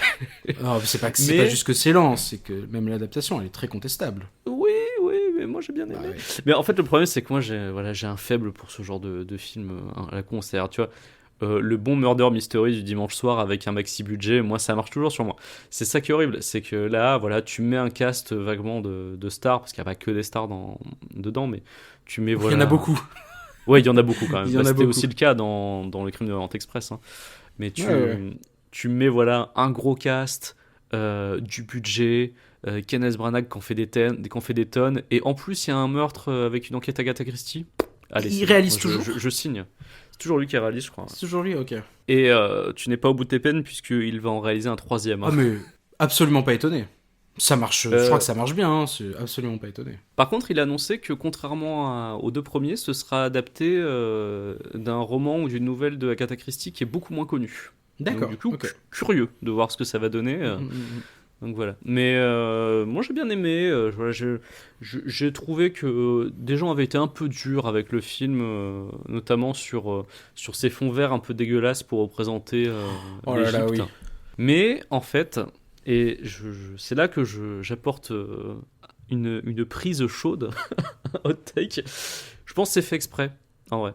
Oh Parce non, tu peux pas dire ça. Si, parce que je pense que l'idée chez Kenneth Branagh, c'est de rendre hommage en fait à tout ce cinéma de cozy murder mystery et d'aventure d'époque, tu vois, où vraiment le décor sur lequel il tourne peut être une peinture ou un décor où vraiment on voyait que c'était un décor de cinéma, tu vois. Et je pense qu'il rend hommage à ça. Donc je pense que tu vois, c'est pas une question de budget. Il aurait pu faire un plan magnifique sur les pyramides avec un très joli fond vert et que ça rentre bien, tu vois. Mais le fait que le fond vert ressemble vraiment, comme beaucoup de gens l'ont raillé sur Twitter, à un fond vert de présentateur météo, parce que vraiment on en est à ce niveau-là par moment, je me dis, c'est tellement gros sur un film avec un tel budget et un mec qui sait quand même faire de la mise en scène, qui est Kenneth Branagh. Oui, que mais il ce- sait faire de la mise en scène, mais c'est pas un gars d'effets spéciaux. Non, mais je veux dire, il aurait pris une bonne équipe d'effets spéciaux. Et d'ailleurs, il le montre. Il y a des moments, tu vois, il y a des plans sur le Nil qui sont jolis, tu vois. Donc je pense que c'est volontaire. Je pense que c'est fait exprès, qu'on ne l'a pas nécessairement tous compris. Mais je pense que c'était Ah fait oui, exprès. ouais, là, ouf, tu t'enfonces dans la hot take, là, c'est vraiment très très hot, là. Ah non, mais tu regarderas si jamais à l'occasion tu veux Non. faire une sieste devant, tu vois. Mais les scènes dont les gens se moquent, où il est en train de discuter avec Book devant une pyramide et où Book est en train de faire comment on appelle ça, du cerf-volant, c'est tellement mal fait que ça ne peut pas être une erreur à ce niveau-là de budget en fait. Ok. En tout cas, je refuse de le croire. Ça ne peut pas avoir passé les projections tests sans qu'on leur dise non mais c'est un hommage, c'est fait exprès, tu vois. Est-ce que t'as pas eu tu sais, comme ce fameux DVD RIP des X-Men qui avait tourné avant la fin de la post-prod, d'ailleurs sur lequel j'étais tombé quand j'étais au lycée, et je pensais que au début j'avais pas compris ce qui se passait évidemment dans le film, j'étais jeune. Est-ce que tu serais pas tombé sur un mauvais DVD RIP par hasard? Non, pas du tout. Je suis tombé sur le bon film. Alors, c'est vrai que je l'ai pas vu au cinéma, celui-là. Mais non, c'était la bonne copie. T'inquiète pas. Non, parce que je me souviens que j'avais ce discours pour X-Men Wolverine là, alors qu'en fait c'est juste que le film était pas fini. Bah oui, évidemment, forcément, ça complique les choses. Ça complique les choses. Ah bah non, mais c'est une vraie. Je sais pas si tu as déjà vu ce cut, je sais pas si on peut l'appeler comme ça, mais d'un film qui avait fuité et qui était, il y avait pas tous les effets spéciaux. Donc en fait, des fois ils sont sur fond vert. C'est le X-Men donc Wolverine où il y a Ryan Reynolds qui apparaît pour la première fois en Deadpool et il y a un moment donné où ça se passe, je sais plus dans quelle guerre ça se passe, j'imagine la Seconde Guerre mondiale. Et à un moment donné, t'as un avion qui se crache et l'avion qui se crache, c'est juste un modèle 3D, il y a pas d'explosion et c'est incroyable quoi. C'est vraiment incroyable. Et pour le coup, tu vois, je m'en souviens, ça m'a marqué. Je pense que ça m'a marqué à vie de voir ça. Est-ce que tu as fini? J'allais te demander si tu voulais parler d'un autre film avant qu'on arrive Mais oui. à l'ultime film. Parce que Eh moi, ben, j'en ai un dernier avant. Mais Eh ben, toi, écoute, je sais pas si t'en as très d'autres. bien. Alors j'ai un film et une série. Ah, bah alors, vas-y, je t'en prie. D'ailleurs, on parlait de All-Star, de casting All-Star. Et ben, je vais parler d'un autre film de 2022 avec un casting All-Star, mais alors de ouf. Si je te dis Rooney Mara, Bradley Cooper, Tony Collette, Willem Dafoe, Ron Perlman, Cate Blanchett, tu me dis? Je te dis que là, comme ça me revient. Ah oui, bah si, évidemment, le Mais Guillermo oui. del Toro, Nightmare Alley. Exactement. J'ai pas encore eu l'occasion de voir d'ailleurs. Écoute, j'avais parlé pas mal Enfin non, j'avais pas beaucoup parlé de Guillermo del Toro, j'avais parlé de La Forme de l'eau. J'avais fait une chronique sur La Forme de l'eau que j'avais beaucoup aimé. Et sans forcément m'attarder sur toute la filmo, justement, sur tout l'historique avec les monstres qu'avait Guillermo del Toro. Là, dans Nightmare Alley, cet historique-là, il s'efface un peu beaucoup pour laisser place à une adaptation, une adaptation d'un bouquin qui avait déjà d'ailleurs été adapté en film dans les années 50, si je dis pas de bêtises. Là, Guillermo del Toro donc choisit de mettre en scène Bradley Cooper, donc qui met un terme à sa vie passée. On voit qu'il fout le feu à une maison et qu'il part. Il part et il rencontre un cirque itinérant dans lequel il va s'intégrer. Donc ça se passe, le début de l'action se passe en 1939. Et il va s'intégrer et voilà, et on va rencontrer toute une galerie de personnages, donc avec autant de stars qu'il y a de personnes dans ce cirque. Et alors je vais évidemment pas le spoiler. Comment dire? C'est très très beau. Visuellement, c'est canon. Et genre, tu vois, on parlait d'effets spéciaux. Guillermo del Toro, il a ce talent que j'adore, qui est que il utilise les CG à bon escient. Mais vraiment, genre, les décors en CG, tu les vois pas, c'est des trucs au fond, c'est des trucs pour faciliter un petit peu, mais il y a beaucoup de travail de costume design, une photo qui est vraiment très léchée, vraiment pas si loin de ce qui s'est fait d'ailleurs pour La Forme de l'eau. À l'image, vraiment, c'est canon. C'est vraiment canon, et je crois que d'ailleurs qu'il a été récompensé pour ça. J'ai pas vérifié, mais ça m'étonnerait pas qu'il ait été, ce serait complètement mérité, parce qu'il a un usage comme ça très mesuré des effets numériques. En tous les cas, pour La Forme de l'eau, c'était très mesuré. Là, j'ai l'impression que ça le reste, il y en a un peu plus que dans La Forme de l'eau, mais ça le reste, et c'est très canon. Après, le film est long, le film fait un peu moins de 2h30, et clairement, il nous présente les personnages pendant 40-50 minutes. Et c'est un peu un thème de, des films, des blockbusters, même si là je sais pas si on peut le qualifier de blockbuster, mais des blockbusters de ces dernières années, en particulier de 2022, c'était le cas pour Batman, mais c'est un film qui est vachement long et qui arrivait à la fin. Alors la fin m'a... Comment dire, la fin rattrape pas mal de choses, mais quand même, on se dit que l'histoire aurait pu être racontée de manière beaucoup plus courte. En gros, c'est Bradley Cooper qui est initié à certains arts dans le cirque, je dirais pas lesquels, et qui devient un espèce d'arnaqueur magnifique, et arnaqueur à succès. Et ouais, donc c'est vraiment... Je suis vraiment mitigé sur ce film, parce que d'un côté, visuellement, c'est vraiment canon, la lumière, la photo, enfin c'est très... même la réalisation, c'est dans La forme de l'eau, il y avait ce truc que je trouvais très chouette, qui était que la caméra était un peu flottante, et on avait l'impression d'être soi-même un peu dans l'eau, en fait, depuis l'angle de la caméra, on avait soi-même l'impression un peu de flotter autour de la scène, et je trouvais ça très très beau, et en fait, il reprend un peu ce principe-là dans Nightmare Alley, et des fois la caméra est très flottante, alors moins que dans La forme de l'eau, parce qu'il y a aussi il y a moins cette nécessité de renvoyer au thème de l'eau, mais la réalisation est toujours très fluide, ça tombe toujours bien, il compose des plans qui sont vraiment très très beaux, et enfin voilà quoi, il sait ce qu'il fait, c'est Guillermo.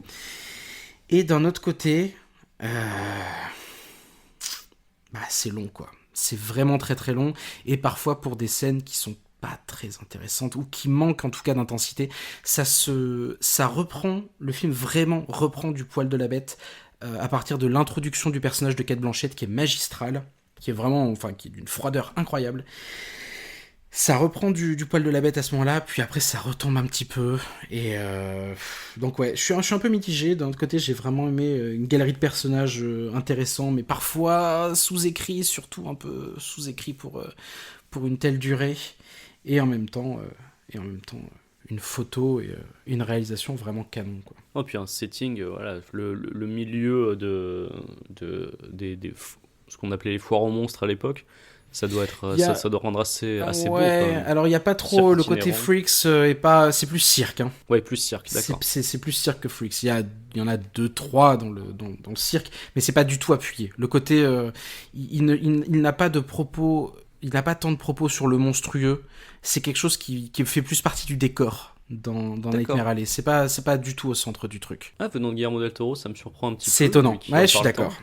Ah non, je suis d'accord, ça fait partie des choses qui m'ont aussi beaucoup étonné au visionnage du film, c'est que finalement le film ne se concentre pas sur ce sur quoi je pensais qu'il allait se concentrer, quoi. D'accord, ok.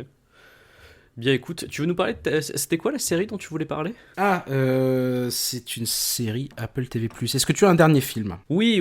Alors, c'est un film dont on n'a pas trop entendu parler en France, et en même temps, c'est un peu normal puisqu'il n'est pas encore sorti en France et qu'il est sorti même très récemment aux États-Unis. C'est We're All Going to the World's Fair de Jane Schonbrun. Est-ce que tu en as entendu parler, toi ? J'en ai entendu parler, mais je ne l'ai pas vu puisqu'il n'est pas sorti en France. Et je me demande bien comment tu as pu le voir. Bah écoute, c'est très simple et je vais te dire dans quelques instants comment le trouver de manière tout à fait légale en plus. Donc voilà. Je vais d'abord commencer par l'histoire peut-être pour vous donner envie, parce que moi c'est un film que j'ai bien aimé. On suit au début du film Casey dans sa chambre, voilà, avec les petites lumières au plafond. Vous savez, ces petites lumières qu'on achète sur Amazon et qui font des effets un petit peu de vagues bleutées, tu vois, ce genre de choses. Je vois enfin, pas une du adolescente, quoi. Tu vois pas du tout de quoi je veux parler ? Non, ça me dit rien comme ça. Mais c'est pas grave, je pense. Non, mais j'en utilise des fois pour le jeu de rôle, tu sais, quand on fait du jeu de rôle ensemble. Quand tu vois des petites lumières bleues derrière moi, c'est ça. Bref. D'accord, ok. Rentrer dans notre intimité avec ce podcast. Du coup, on est vraiment dans une chambre d'adolescent, tu vois, avec des trucs un petit peu phosphorescents au plafond, avec ces petites lumières douces, tout ça. Et Casey, c'est une ado qui s'ennuie et qui a l'air d'avoir visiblement une vie de merde, et qui décide de se lancer dans le World's Fair Challenge, qui est une sorte de challenge / jeu d'horreur / ARG sur Internet, qui transformerait petit à petit ses participants. Donc voilà, les transformer comment ? Voilà, on verra dans le film.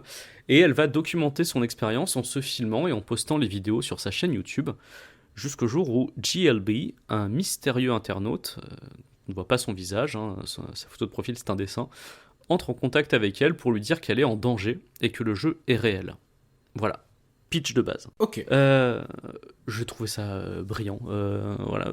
Alors, je pense que c'est pas pour tout le monde, c'est très contemplatif, c'est très étrange, surtout. Je pense que si vous aimez tout ce qui est creepypasta, les expériences un peu lentes qui vont jouer sur vos nerfs, je pense que c'est fait pour vous. Si vous aimez les trucs très rythmés, je suis pas sûr. Bah, typiquement, si vous avez vu Paranormal Activity et que vous vous êtes dit « Ah, c'est nul, il se passe rien », ne regardez pas We're All Going to the World's Fair. Vraiment, je pense que vous allez juste vous ennuyer.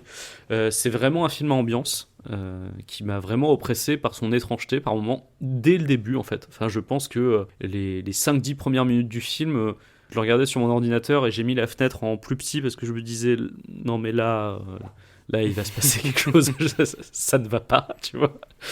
J'ai ressenti vraiment un sentiment de malaise tout le long du film, parce que ça joue beaucoup sur les silences, sur les regards un peu fuyants, et sur un montage aussi qui va nous perdre volontairement. Un montage qui, par moment, va jusqu'à tout simplement imiter la playlist aléatoire de YouTube.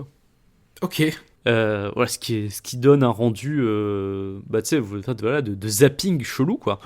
Et il y a toute une partie du film qui est comme ça, genre comme si l'héroïne avait laissé tourner sa playlist YouTube, et on voit les écrans de chargement, et ça passe à une autre vidéo, et tu vois, on voit le titre, tu vois, genre, et re-écran de chargement, et ça passe à une autre vidéo. Et ces moments-là, c'est assez hypnotique, quoi. Donc j'ai beaucoup aimé. L'actrice principale, Anne Cobb, c'est son premier rôle. Et pour un premier rôle, je trouve sa performance assez folle. Elle tient vraiment tout le film. Et voilà, donc tu me demandais où est-ce que ça se voit. Alors, Oui, je veux le savoir. donc le film Je a pense été que les gens présenté qui nous d'abord écoutent aussi. en festival à Sundance en 2021. Donc c'est techniquement pas un film de 2022. Il a été présenté en festival l'année dernière. Il n'est pas encore sorti en France, mais il est sorti il y a, je crois, quelques jours, une dizaine de jours, il me semble. Donc, il est sorti mi-avril, en VOD, sur Amazon US. Donc, si vous avez un VPN, ce qui est légal d'avoir, vous pouvez louer, je crois que c'est, de mémoire, c'est $7. Vous pouvez louer, du coup, le film sur la plateforme Amazon US. Il est disponible en sous-titré anglais, du coup. Et je crois, moi, Faut pas avoir un compte Amazon US. Ça marche avec son compte. Écoute, je me souviens plus comment ça s'est passé. Je crois qu'avec mon compte français, j'avais pu. Hein. Enfin Ok. bref, vous le trouvez sur Amazon. Peut-être j'ai des conneries, hein, mais de mémoire, il me semble que oui. Et au pire, bon, créer un compte US, c'est pas très compliqué. Mais donc voilà, je vous le conseille si vous avez l'occasion de le voir. C'est une bonne surprise en ce qui me concerne. D'accord. Mais pas pour tout le monde, voilà. Comme je disais, Ouais. voilà, faut aimer ce genre de trip, quoi. Très bien. Et ben écoute, tu vois, je suis content de pas avoir gardé Massacre à la tronçonneuse et de pas l'avoir repoussé, d'avoir évacué, parce que je suis finalement sur une forme de crescendo, puisque je vais vous parler d'un vrai coup de cœur. Et là, je dis vrai coup de cœur, c'est méga coup de cœur, c'est mon coup de cœur série de l'année pour l'instant, puisque je vais vous parler vraiment quelques minutes de Severance, série Apple TV+, et on en a parlé, Mathias, je me dis, putain, ils ratent pas leur coche, hein, Apple TV+. Franchement, entre Ted Lasso, qu'est-ce que j'avais vu, For All Humankind, The Servant, que j'avais adoré, j'avais beaucoup aimé The Servant. Les séries produites par Apple TV+, eh ben, c'est pas dégueu, c'est vraiment pas dégueu, pour pas dire que ça fait partie de mes séries préférées de ces dernières années. Severance, qu'est-ce que c'est ? Je vais vous parler juste du principe, parce que je veux vraiment pas vous le spoiler, la saison 2 est pas encore arrivée, je suis à la toute fin de la saison 1. Ça parle d'une entreprise qui utilise une technologie sur certains de ses employés, et cette technologie est la technologie de la severance, c'est la dissociation. C'est-à-dire que quand tu entres dans l'entreprise, tu es dissocié, et c'est une autre partie de toi qui s'active, et il n'y a pas de partage d'informations et de souvenirs entre la personne qui est la même en dehors et à l'intérieur de l'entreprise, mais qui a comme deux personnalités différentes. Et c'est tout. Je vais pas en dire plus. C'est une série donc du coup qui a un peu une vibe un peu SF, forcément, parce que ça utilise cette technologie qui chez nous heureusement n'existe pas. Et évidemment, on se pose la question, mais pourquoi une telle entreprise aurait besoin d'avoir recours à cette technologie si ce qu'elle fait est gentil, tu vois ? On pourrait se dire c'est un peu étrange. Alors ça fait je sais pas si tu avais vu la série Maniac en 2018, Mathias, sur Netflix. C'est une série qui était un peu passée, j'ai l'impression qu'elle est un peu passée inaperçue, alors qu'elle était très chouette. Et ben il y a un peu je retrouve un peu de l'esthétique de Maniac et de la manière d'intégrer, parce que c'était aussi une série un peu SF, mais avec beaucoup d'éléments de réel. Et je retrouve un peu cette même volonté de créer un peu de la dystopie à partir de technologies, mais dans un monde qui n'est pas si éloigné du nôtre. C'est... dans le générique, les gens qui ont joué à Inside vont se dire « Ah oui, je vois, Playdead, Inside ». Les gens qui ont joué à Control en regardant la série vont se dire « Ah oui, je vois les bureaux, le style un peu brutaliste. Ah oui, j'ai l'impression de me balader dans les niveaux de Control. » À un moment donné, on va voir une petite carte des bureaux et j'ai eu l'impression de revoir la map de Control à nouveau. Alors, je sais pas si c'est volontaire, mais je vois beaucoup de trucs qui se sont faits ces dernières années dans le jeu vidéo et dans les séries que je retrouve dans Severance, avec un dosage que je trouve absolument brillant de la petite révélation et qui permet juste ce qu'il faut de se faire des petites théories sur des trucs qui vont arriver et qui trouvent des réponses et de se faire des plus grandes théories sur ce qui pourrait arriver plus globalement dans la série et pour lesquelles je n'ai pas encore de réponse. Et je dirais, pour employer un terme bien français, que c'est une série qui a un super pacing. C'est une manière de faire avancer l'action, les différents personnages, de jamais te laisser sans rien, de jamais te donner trop d'informations. J'ai l'impression que la série est très très consciente de ce qu'elle provoque, donc je l'ai pas dit, mais c'est Ben Stiller qui réalise. Alors ça c'est vraiment très étonnant. Il y a deux trois fois, parce que je l'imaginais pas sur ce style-là. Après j'ai peut-être loupé des trucs dans la carrière de Ben Stiller, sans doute. Mais il y a 2-3 trucs dans la réalisation qui des fois on se dit dans quel sens ça va, et en fait si, ça retombe toujours plus ou moins sur ses pattes.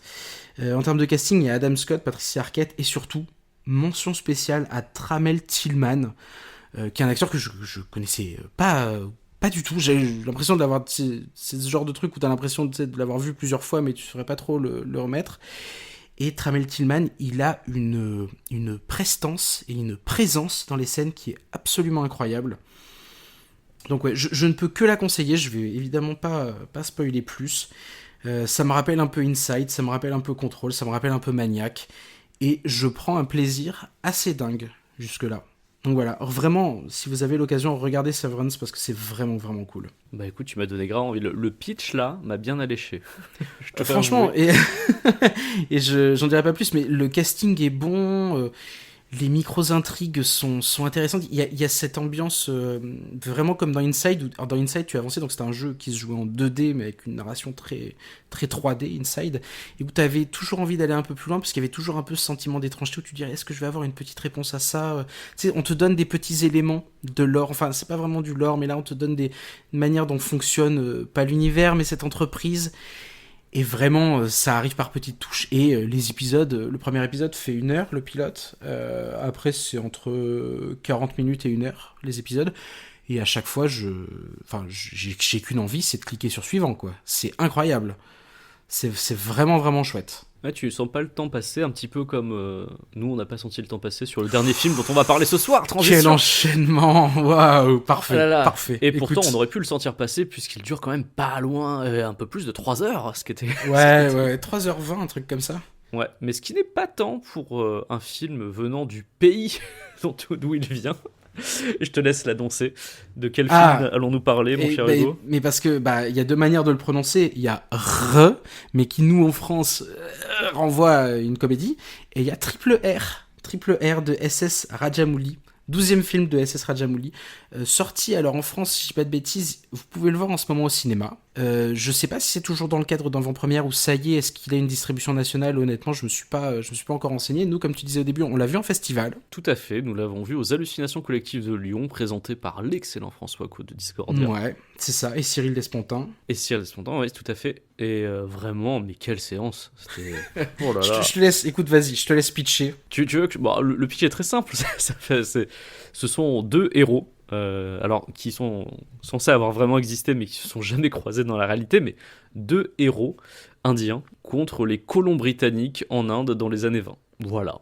Mais à partir de là, moult scènes d'action incroyables, une scène de danse complètement hypnotique avec une choré de fou furieux. C'est un film, c'est un peu galvaudé de dire ça, mais c'est un film extrêmement généreux. Non, c'est pas galvaudé pour le coup, pour Triple R. L'expression est galvaudée, j'ai l'impression de lire beaucoup dans la presse, dans des critiques de films. C'est un film très généreux. Là, c'est un film très très généreux. C'est le cas parce que on ressent pas de frustration dans les scènes d'action. Je veux dire, c'est jouissif. Ah non, c'est 3 heures de pur plaisir. Ça vient te donner, parce que je pense qu'une des manières de le décrire, peut-être, c'est de se dire que ces deux personnages, donc il y en a un qui est un homme de la forêt, qui va incarner davantage l'eau. Alors je sais absolument pas toutes les symboliques que ça peut recouvrir vis-à-vis des cultures indiennes.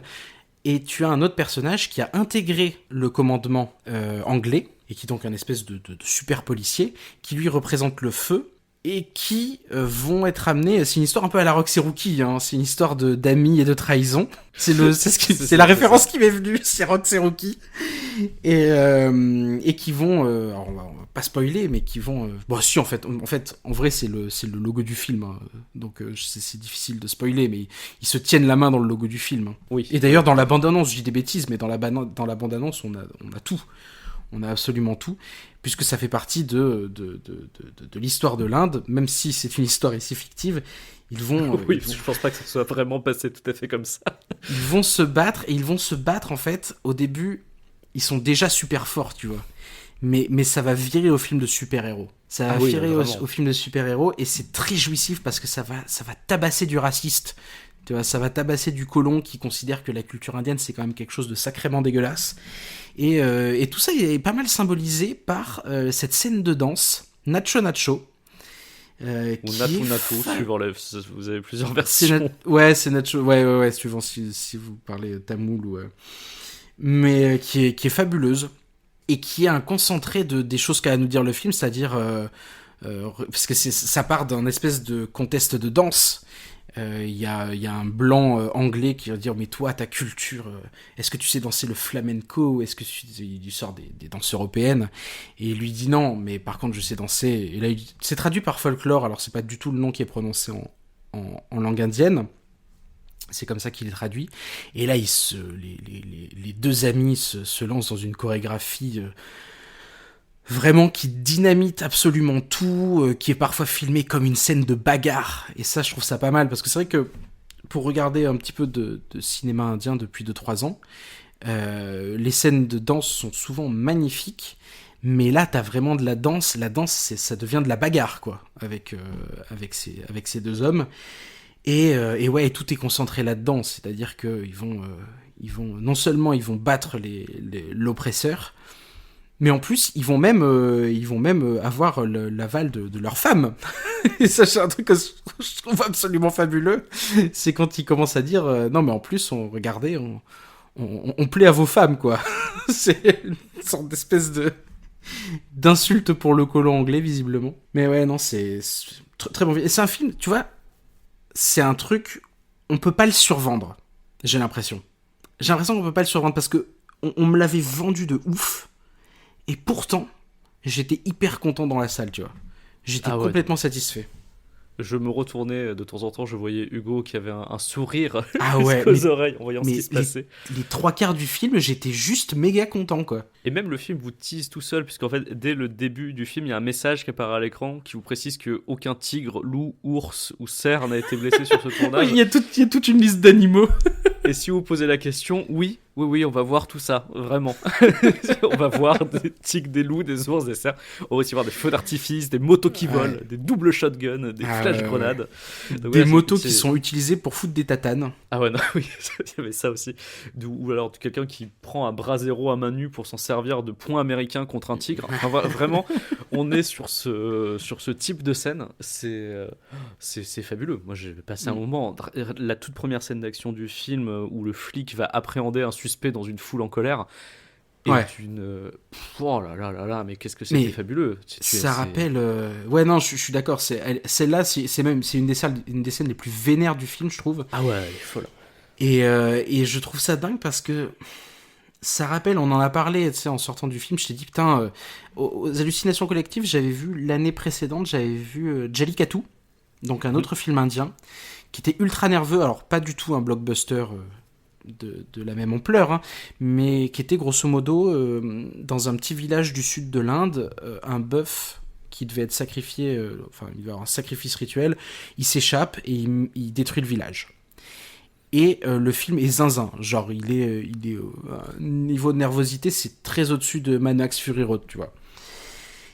Et je m'étais dit à ce moment-là, et ça me confirme ça, Triple R, je m'étais dit, putain, en Occident, en Europe, on a eu le cinéma HK dans les années 80-90, tu vois.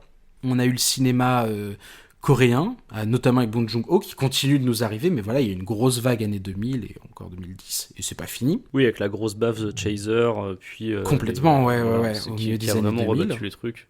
Ouais. Et, oui, c'est ça, avec Memories of Murder et tout.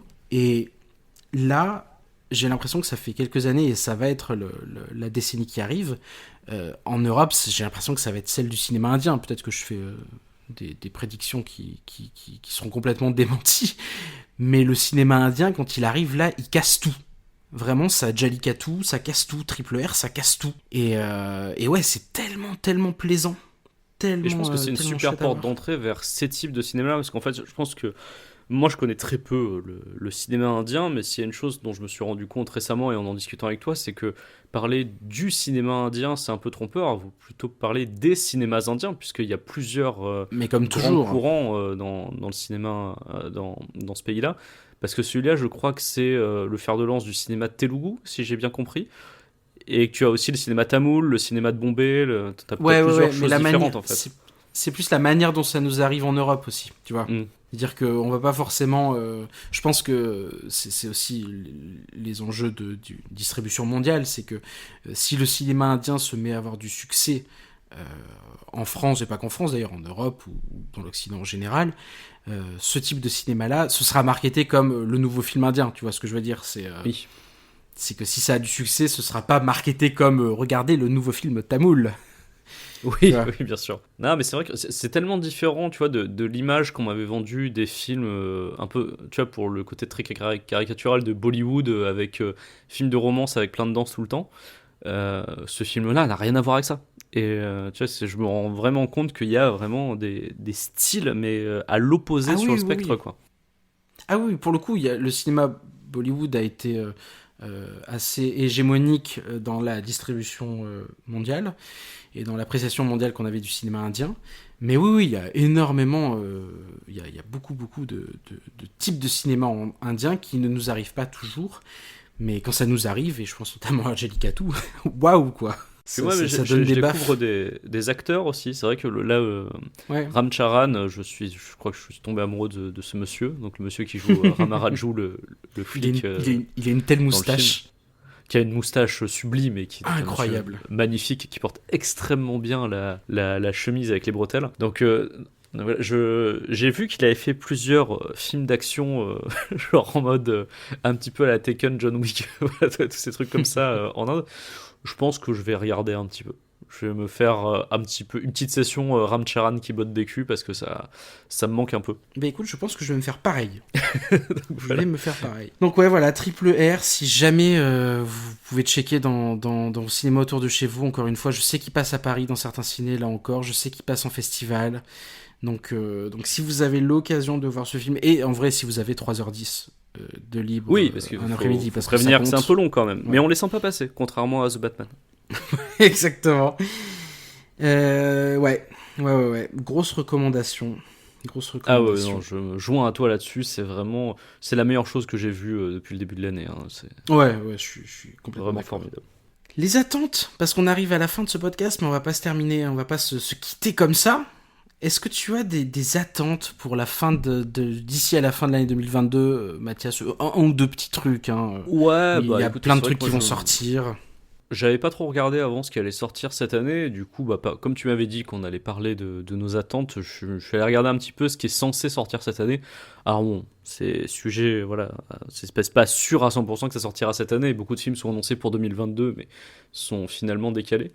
Mais évidemment, Nope, de Jordan Peele, que j'ai très envie de voir, qui m'intrigue beaucoup. Après avoir vu la bande-annonce, je me demande à quoi ça va ressembler. Donc évidemment, j'irai le voir.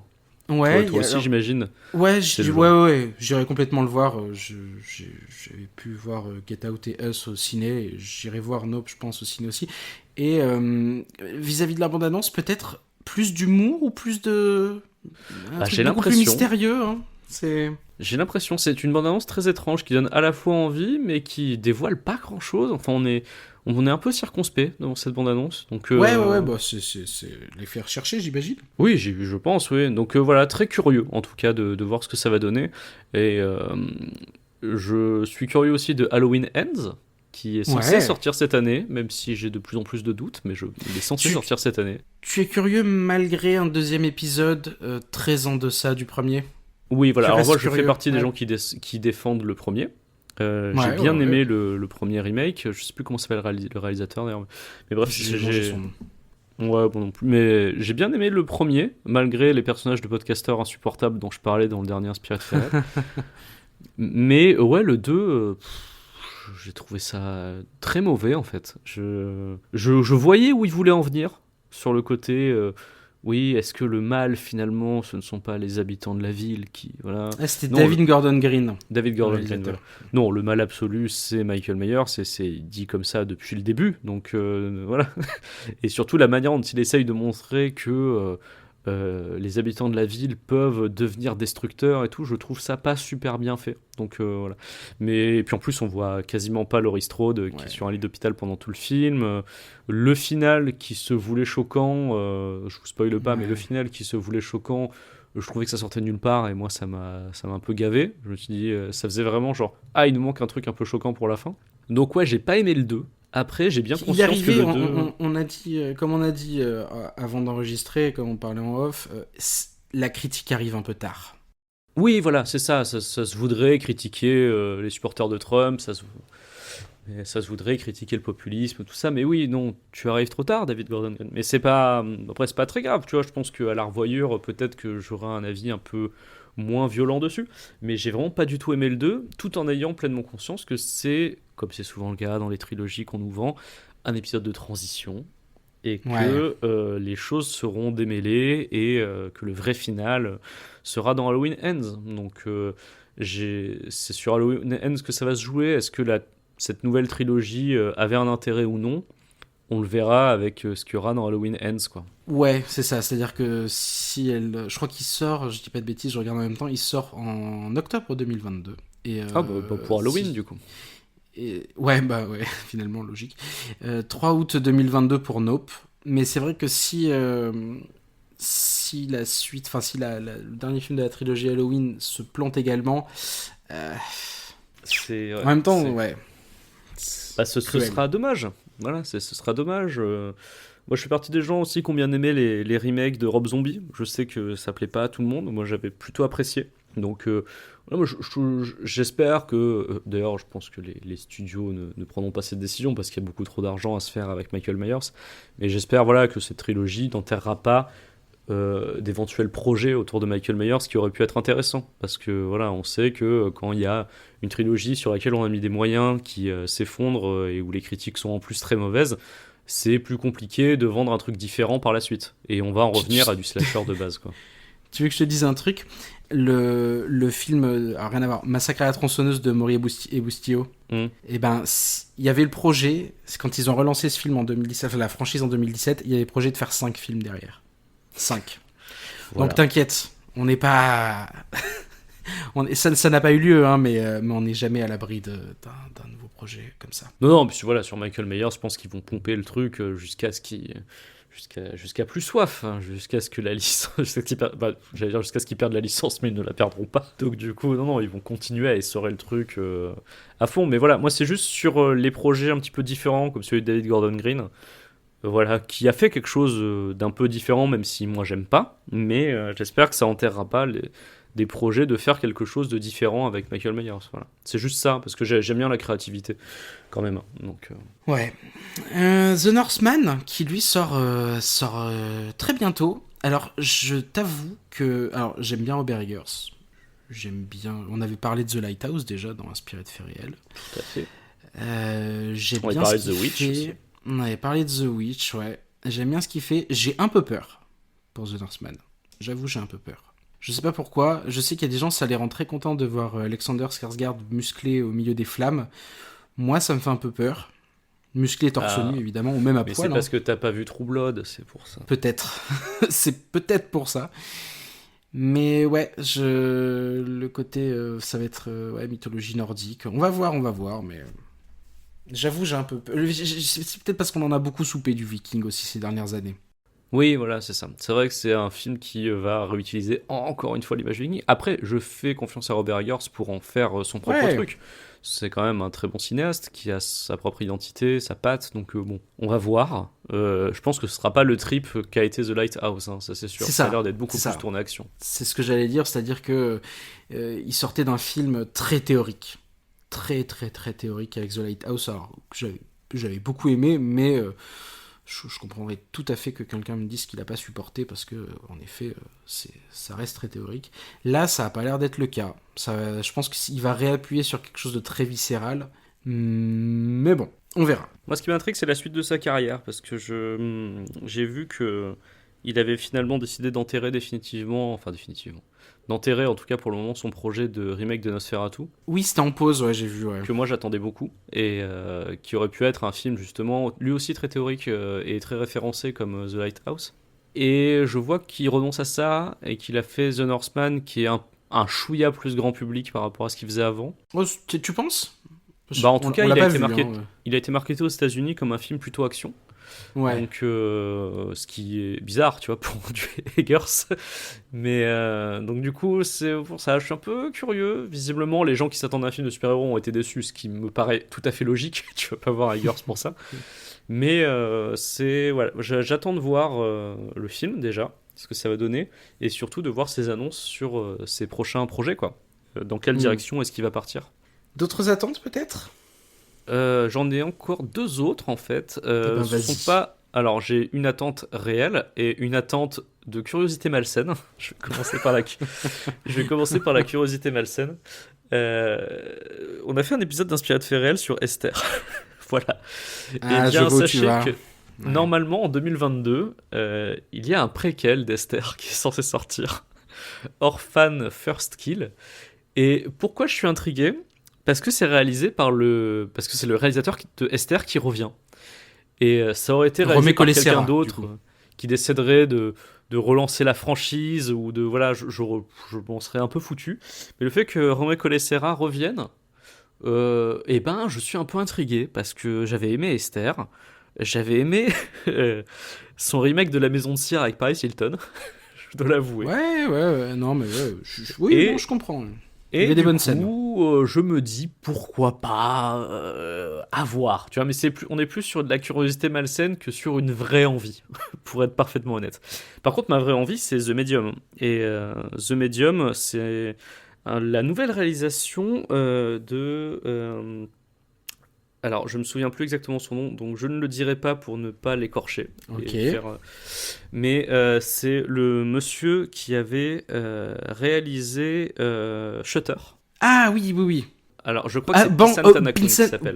Banjong Pinsent Tanakun. Ouais, Pinsent Tanakun, c'est ça. voilà, c'est ça. Qui avait réalisé donc l'excellent Shutter, qui avait réalisé Alone, qui était un film un petit peu bizarre, mais que j'avais aussi beaucoup aimé. Et je crois qu'il avait réalisé un autre truc récemment. Tu es sur sa fiche Wikipédia actuellement, c'est ça? Pas du tout. Tu veux que Je sais j'y plus aille, ce qui est- c'est ça? Ouais, je veux bien. Je sais plus ce qu'il a réalisé récemment, mais il avait réalisé un autre truc qui était plutôt cool. Il avait fait des segments notamment un segment pour ABCs of Death, N is for Ouais. Nuptials, qui était vachement bien. Et bon, bref, je sais pas ce qu'il a fait comme long métrage plus récemment, mais The Medium, c'est un film sous la forme d'un documentaire qui s'intéresse, il me semble, à des chamans voilà, dans la jungle, et ça a l'air assez cool. Je suis sur sa fiche Wikipédia. Banjong Pinsent Tanakun, né le 11 septembre 1979 à Bangkok, Thaïlande, est un réalisateur et scénariste thaïlandais. Shutter, Alone, Phobia, ABCs of Phobia, Death, c'est ça. Pimac. Ah voilà, c'est Pimac dont j'avais parlé. Voilà. Pimac était une comédie horrifique qui reprenait le concept de Maenak, qui est un des plus célèbres fantômes du folklore thaïlandais. Donc voilà, il d'accord. revient avec The Medium, qui est plus une expérience horrifique, pas du tout de la comédie pour le coup, et qui est voilà sous la forme d'un documentaire un peu found footage sur les bords. Et ça m'intrigue beaucoup. Et il est sorti il y a pas longtemps. Je ne sais pas du tout s'il va sortir en France, s'il y a des dates de sortie en France. En tout cas, j'ai vu qu'il commençait à traînouiller un petit peu sur Internet. Ouais. Donc, je pense que voilà, je le regarderai de cette manière-là. Et s'il sort en salle, j'irai le voir en salle. Mais en tout cas, je suis très impatient de découvrir ça. J'aime beaucoup ce que fait ce monsieur en fait. Je découvre, je comprends. j'ai découvert son cinéma avec Shutter et par curiosité, j'avais regardé les autres films. Et voilà, j'aime beaucoup ce qu'il fait. Donc j'ai hâte de voir à quoi ressemble The Medium. Très bien. Eh ben écoute, moi j'attends... Alors c'est même plus une attente, c'est juste que là, comme je manque de temps, j'ai pas pu encore me lancer dedans, mais j'ai très envie de voir la saison 6 de Better Call Saul, rien à voir. Mais j'ai très très très envie de la voir, de voir comment ça conclut, même si honnêtement le rapprochement avec Breaking Bad ne me... Comment dire, j'avais peur, parce que en fait comme je commence à préférer Better Call Saul, j'ai pas envie qu'il fasse une fin pour raccrocher à Breaking Bad, en fait. C'est ça qui m'embêterait peut-être un peu avec cette série, c'est que pour moi Better Call Saul se met à dépasser dans mon cœur Breaking Bad, et j'ai très très peur qu'il recolle pour recoller, mais en même temps vu la qualité de ce que j'ai déjà vu, je pense pas qu'il se dirige vers ça. J'ai très envie de voir ce qui va arriver au personnage de Kim. Je croise les doigts parce que forcément c'est une série. Breaking Bad se passe après, donc techniquement on peut se dire qu'on sait quel personnage survit et quel personnage meurt, mais connaissant comment ça va se passer, c'est pas parce qu'on voit pas un personnage dans Breaking Bad qui va mourir à la fin de Better Call Saul, et on ne voit pas Kim dans Breaking Bad, et c'est pourtant un personnage auquel je pense beaucoup de gens se sont attachés parce qu'elle est assez géniale, et du coup on espère plutôt qu'elle va partir faire sa vie de son côté. Donc j'ai pas encore lancé la saison 6, j'ai très très très très envie. Et sinon, encore rien à voir, je terminerai là-dessus, mais j'ai passé du temps, enfin j'ai parlé pendant quelques minutes quand même d'Elden Ring. J'avance pas parce que j'ai pas assez de temps et ça me frustre beaucoup. Par contre, il y a un jeu que j'attends. Je vois où tu vas. La fin de l'année. Ah ouais? Ah bah c'est... Pourtant les jeux n'ont aucun rapport. Ah d'accord, c'est pas un jeu d'horreur? Non, c'est pas un jeu d'horreur. Non, j'ai très envie de... Je terminerai après. Non, parce qu'en fait, j'ai fait un lien dans ma tête. C'est-à-dire que Elden Ring me rappelait de ce qu'avait fait Skyrim en son temps. Skyrim, Bethesda, Starfield. Starfield présenté par Todd Howard lui-même comme un Skyrim dans l'espace. J'attends Starfield parce que j'ai envie de me balader dans l'espace en fait. J'ai envie de faire des donjons, mais qui seraient des donjons métalliques de l'espace. J'ai envie de me balader de planète en planète, et du coup en fait je me mets à attendre Starfield vraiment, tu vois. Ce qui n'est pas étranger à ma pratique du jeu vidéo de cette année 2022, puisque à part Elden Ring, j'ai joué à quelques jeux sortis en 2022, mais par manque de temps, déjà depuis le début de l'année, je me suis relancé sur des trucs que je connaissais déjà, et notamment Skyrim. D'accord. Et en fait, je fais des runs très spécialisés, c'est-à-dire que j'avais toujours joué Skyrim de manière extrêmement casu. Tu vois, les gens casus sur Skyrim, que font-ils ? Ils prennent une épée dans la main droite, ils prennent un sort de magie de soin dans la main gauche, ce qui te permet de te soigner tout en tapant, tu vois. C'est ma toute première run de Skyrim en 2011, c'était ça, sauf qu'en fait, quand tu joues comme ça, le jeu n'est vraiment pas fun, enfin il est pas très très rigolo, parce que du coup tu te mets, tu sais, dans Skyrim t'as ce système de prise d'expérience qui est que plus tu utilises quelque chose, plus tu acquiers de l'expérience dans ce domaine. Donc en fait, tu lances toujours ton sort de soin, tu deviens très fort en soin, tu augmentes ton soin, puis voilà, tu deviens très rapidement invincible. Alors il y a plein de gens à qui ça convient et c'est très chouette, mais ça faisait super longtemps que j'avais envie de faire un run full archerie furtivité. Et j'hésitais, est-ce que je le faisais dans Oblivion, est-ce que je le faisais dans Skyrim, et finalement je l'ai fait dans Skyrim. Et j'ai pris énormément de plaisir, mais quand je dis du plaisir, j'ai l'impression d'avoir enfin redécouvert Skyrim. C'est-à-dire que Skyrim, jusque-là, malgré les centaines d'heures que j'avais dessus, à chaque heure, je me disais, dans la même heure, j'arrivais à me dire, putain, j'adore Skyrim, et putain, je déteste Skyrim. Et là, avec ce run-là, du coup, j'ai terminé toutes les quêtes de la guilde des voleurs et tout, et ben, je prends enfin du plaisir, vraiment un plaisir pur de dungeon crawler fufu dans Skyrim, quoi. Et en parallèle, j'ai fait un petit build magie, illusion, je sais plus exactement, où grosso modo, je suis un mage, donc j'ai pas d'armure ni rien. Par contre, je force les gens à se battre entre eux. Et pareil, je prends du plaisir dans cette run. Alors que vraiment, pour le coup, Skyrim, j'étais tout à la fois quelqu'un qui encensait Skyrim et qui était capable d'être un détracteur de Skyrim, parce que il y a des trucs dans lesquels je me retrouvais pas, et en fait, en me spécialisant dans des trucs qui me faisaient un peu rêver, mais dans lesquels j'avais jamais osé aller, et ben je prends enfin du plaisir. Tout ça pour dire que Du coup, j'attends Starfield. Parce que je sais que ça va pas être très dur. Je sais que ça va être... c'est pas sur l'écriture des quêtes qu'on va encore se faire plaisir une nouvelle fois. Par contre, on va pouvoir se faire du build. Et c'est ça la force de Skyrim. C'est pas ses quêtes. C'est la diversité et la liberté qu'on a dans les builds. Et du coup, j'attends un peu ça dans Starfield. Et l'exploration aussi, évidemment. Une grosse partie exploration. Donc voilà. Du coup, je pense que... Tu vas faire s'embrouiller des gens dans l'espace. Ça va être formidable. Je peux peut-être faire, c'est ça, avec un... Peut-être qu'il y aura un build qui permet d'avoir un flingue, c'était dans Saints Row 4, un flingue dubstep. Oui. Qui force les gens à danser de la dubstep. Ouais, putain, c'était dans le 4. Ouais. Oh là là, mais quel jeu aussi, ça. Le dubstep gun. Oh là là. C'était tellement con. Il y aura peut-être ça dans Skyrim. En tous les cas, c'est sûr que ce sera modé un jour. Ça, c'est sûr que ce sera modé. Mais je pense pas que ça fasse partie de la proposition originale. Non, en jeu vidéo, je pensais que t'allais parler de The Quarry. Et oui, c'est vrai, mais parce que je l'ai oublié. Mais tu as raison. Qui va être mon jeu de l'été, personnellement. Mais oui, mais je pense qu'aussi, en fait. Moi aussi. Voilà, un nouveau jeu de Supermassive Games, donc à qui l'on doit Until Dawn. Et à qui l'on doit Until Dawn, dont on avait déjà parlé, je sais plus dans quoi, mais dont on avait déjà parlé. Et qui a fait aussi les Dark Pictures Anthology, auxquels j'ai joué et que j'avais plutôt bien aimé, avec des avis différents suivant les jeux, bien sûr. Ouais, non. Ouais. Grosse préférence pour le 2 ici, Little Hope, que j'avais beaucoup aimé. Mais là, ils reviennent avec un jeu qui n'est pas un Dark Pictures Anthology, avec un vrai jeu en fait, un jeu avec une plus grosse durée de vie, un plus gros budget, un meilleur cast, et qui ressemble un peu plus à Until Dawn en fait finalement. Où après nous avoir emmenés dans un chalet isolé dans la montagne avec un groupe de jeunes qui allaient tous se faire étriper par je ne vous dis pas quoi parce que je veux pas vous spoiler. Donc ça c'était Until Dawn. Supermassive nous emmène cette fois-ci dans un camp de vacances avec des jeunes moniteurs qui vont se faire tuer par on sait pas encore quoi, puisque la bande-annonce ne nous le montre pas encore tout à fait, mais j'ai hâte de savoir par quoi et de savoir si je vais réussir à les faire survivre, mes pauvres moniteurs de camp de vacances.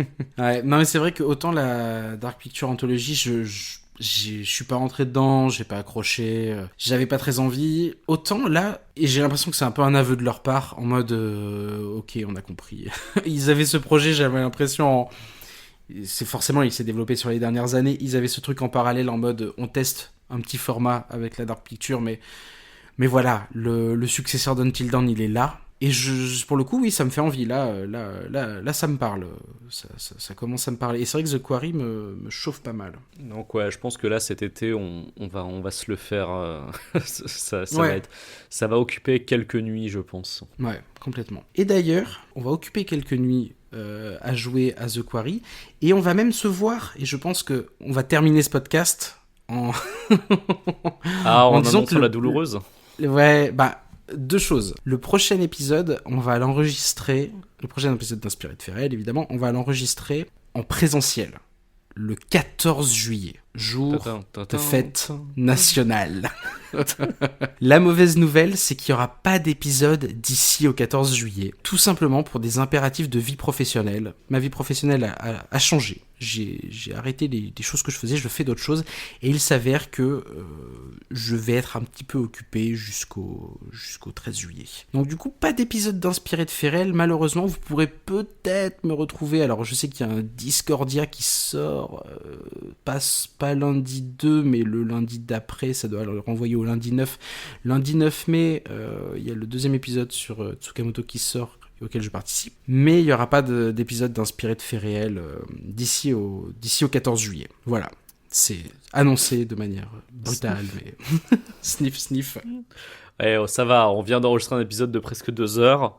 Ouais, c'est vrai. Oui, c'est vrai. Techniquement, si on s'en tient. Non, mais oui, c'est un peu triste, surtout qu'on était en train de préparer un épisode qui, du coup, sortira sûrement en août, parce que bon, fête nationale oblige, fête nationale oblige, on sortira fin juillet un épisode. On peut le dire, oui.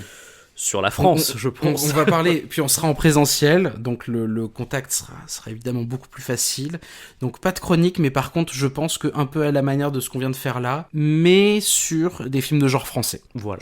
Je pense qu'on peut l'annoncer comme ça. Sans doute un podcast de 2 heures aussi. Sans doute, parce que je pense qu'on aura beaucoup de choses à dire. Pour vous teaser un petit peu, je vais me replonger dans le monde merveilleux des slashers français. Parmi lesquels se trouve l'infâme Brocéliande. Et le magnifique, que j'ai hâte de voir, parce que je ne l'ai jamais vu, Promenons-nous dans les bois, avec Claire Kem, qui est une espèce de relecture horrifique du Petit Chaperon Rouge, et ça a l'air costaud. J'ai tellement hâte qu'on se fasse une petite liste et de pouvoir égrener, de pouvoir regarder tous ces films d'ici au 14 juillet pour faire un bel épisode.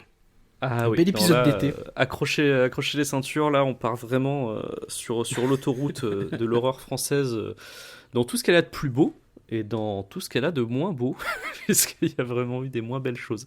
Mais vous inquiétez pas, on parlera de bons films quand même. Hein, là. Oui, bien sûr. Bah, on parlera de Brocéliande déjà, donc on parlera de bons films. Oui, ne caricaturons pas, voilà, le genre français a eu des difficultés par moments, mais il nous a quand même offert de très bons films. Hein. Écoutez, c'est l'heure de se dire au revoir. Merci d'être arrivé au bout de cet épisode. J'espère qu'il vous a diverti comme il faut. Quant à nous, on se retrouve du coup, peut-être pas le 14 juillet même, parce que ce sera le jour de l'enregistrement, mais sans doute très rapidement. Au jour après, fin juillet, on va dire. Parce que je pense que quand tu seras chez moi, tu ne passeras pas ton temps à monter. Non, c'est clair. Tu feras un run de The Quarry à la place. C'est vrai. Comme on l'avait fait sur Until Dawn à l'époque, quand tu vivais à Paris. Donc non, je pense qu'on occupera plus le temps à faire autre chose. Mais fin juillet, on peut dire. Je pense que ce sera pour fin juillet. Vers la dernière semaine de juillet, à peu près. Et écoutez, on vous souhaite... j'allais dire non, on n'est pas en vacances. Non, pas du tout. On va vous souhaiter de bonnes vacances. On va surtout pas être en vacances.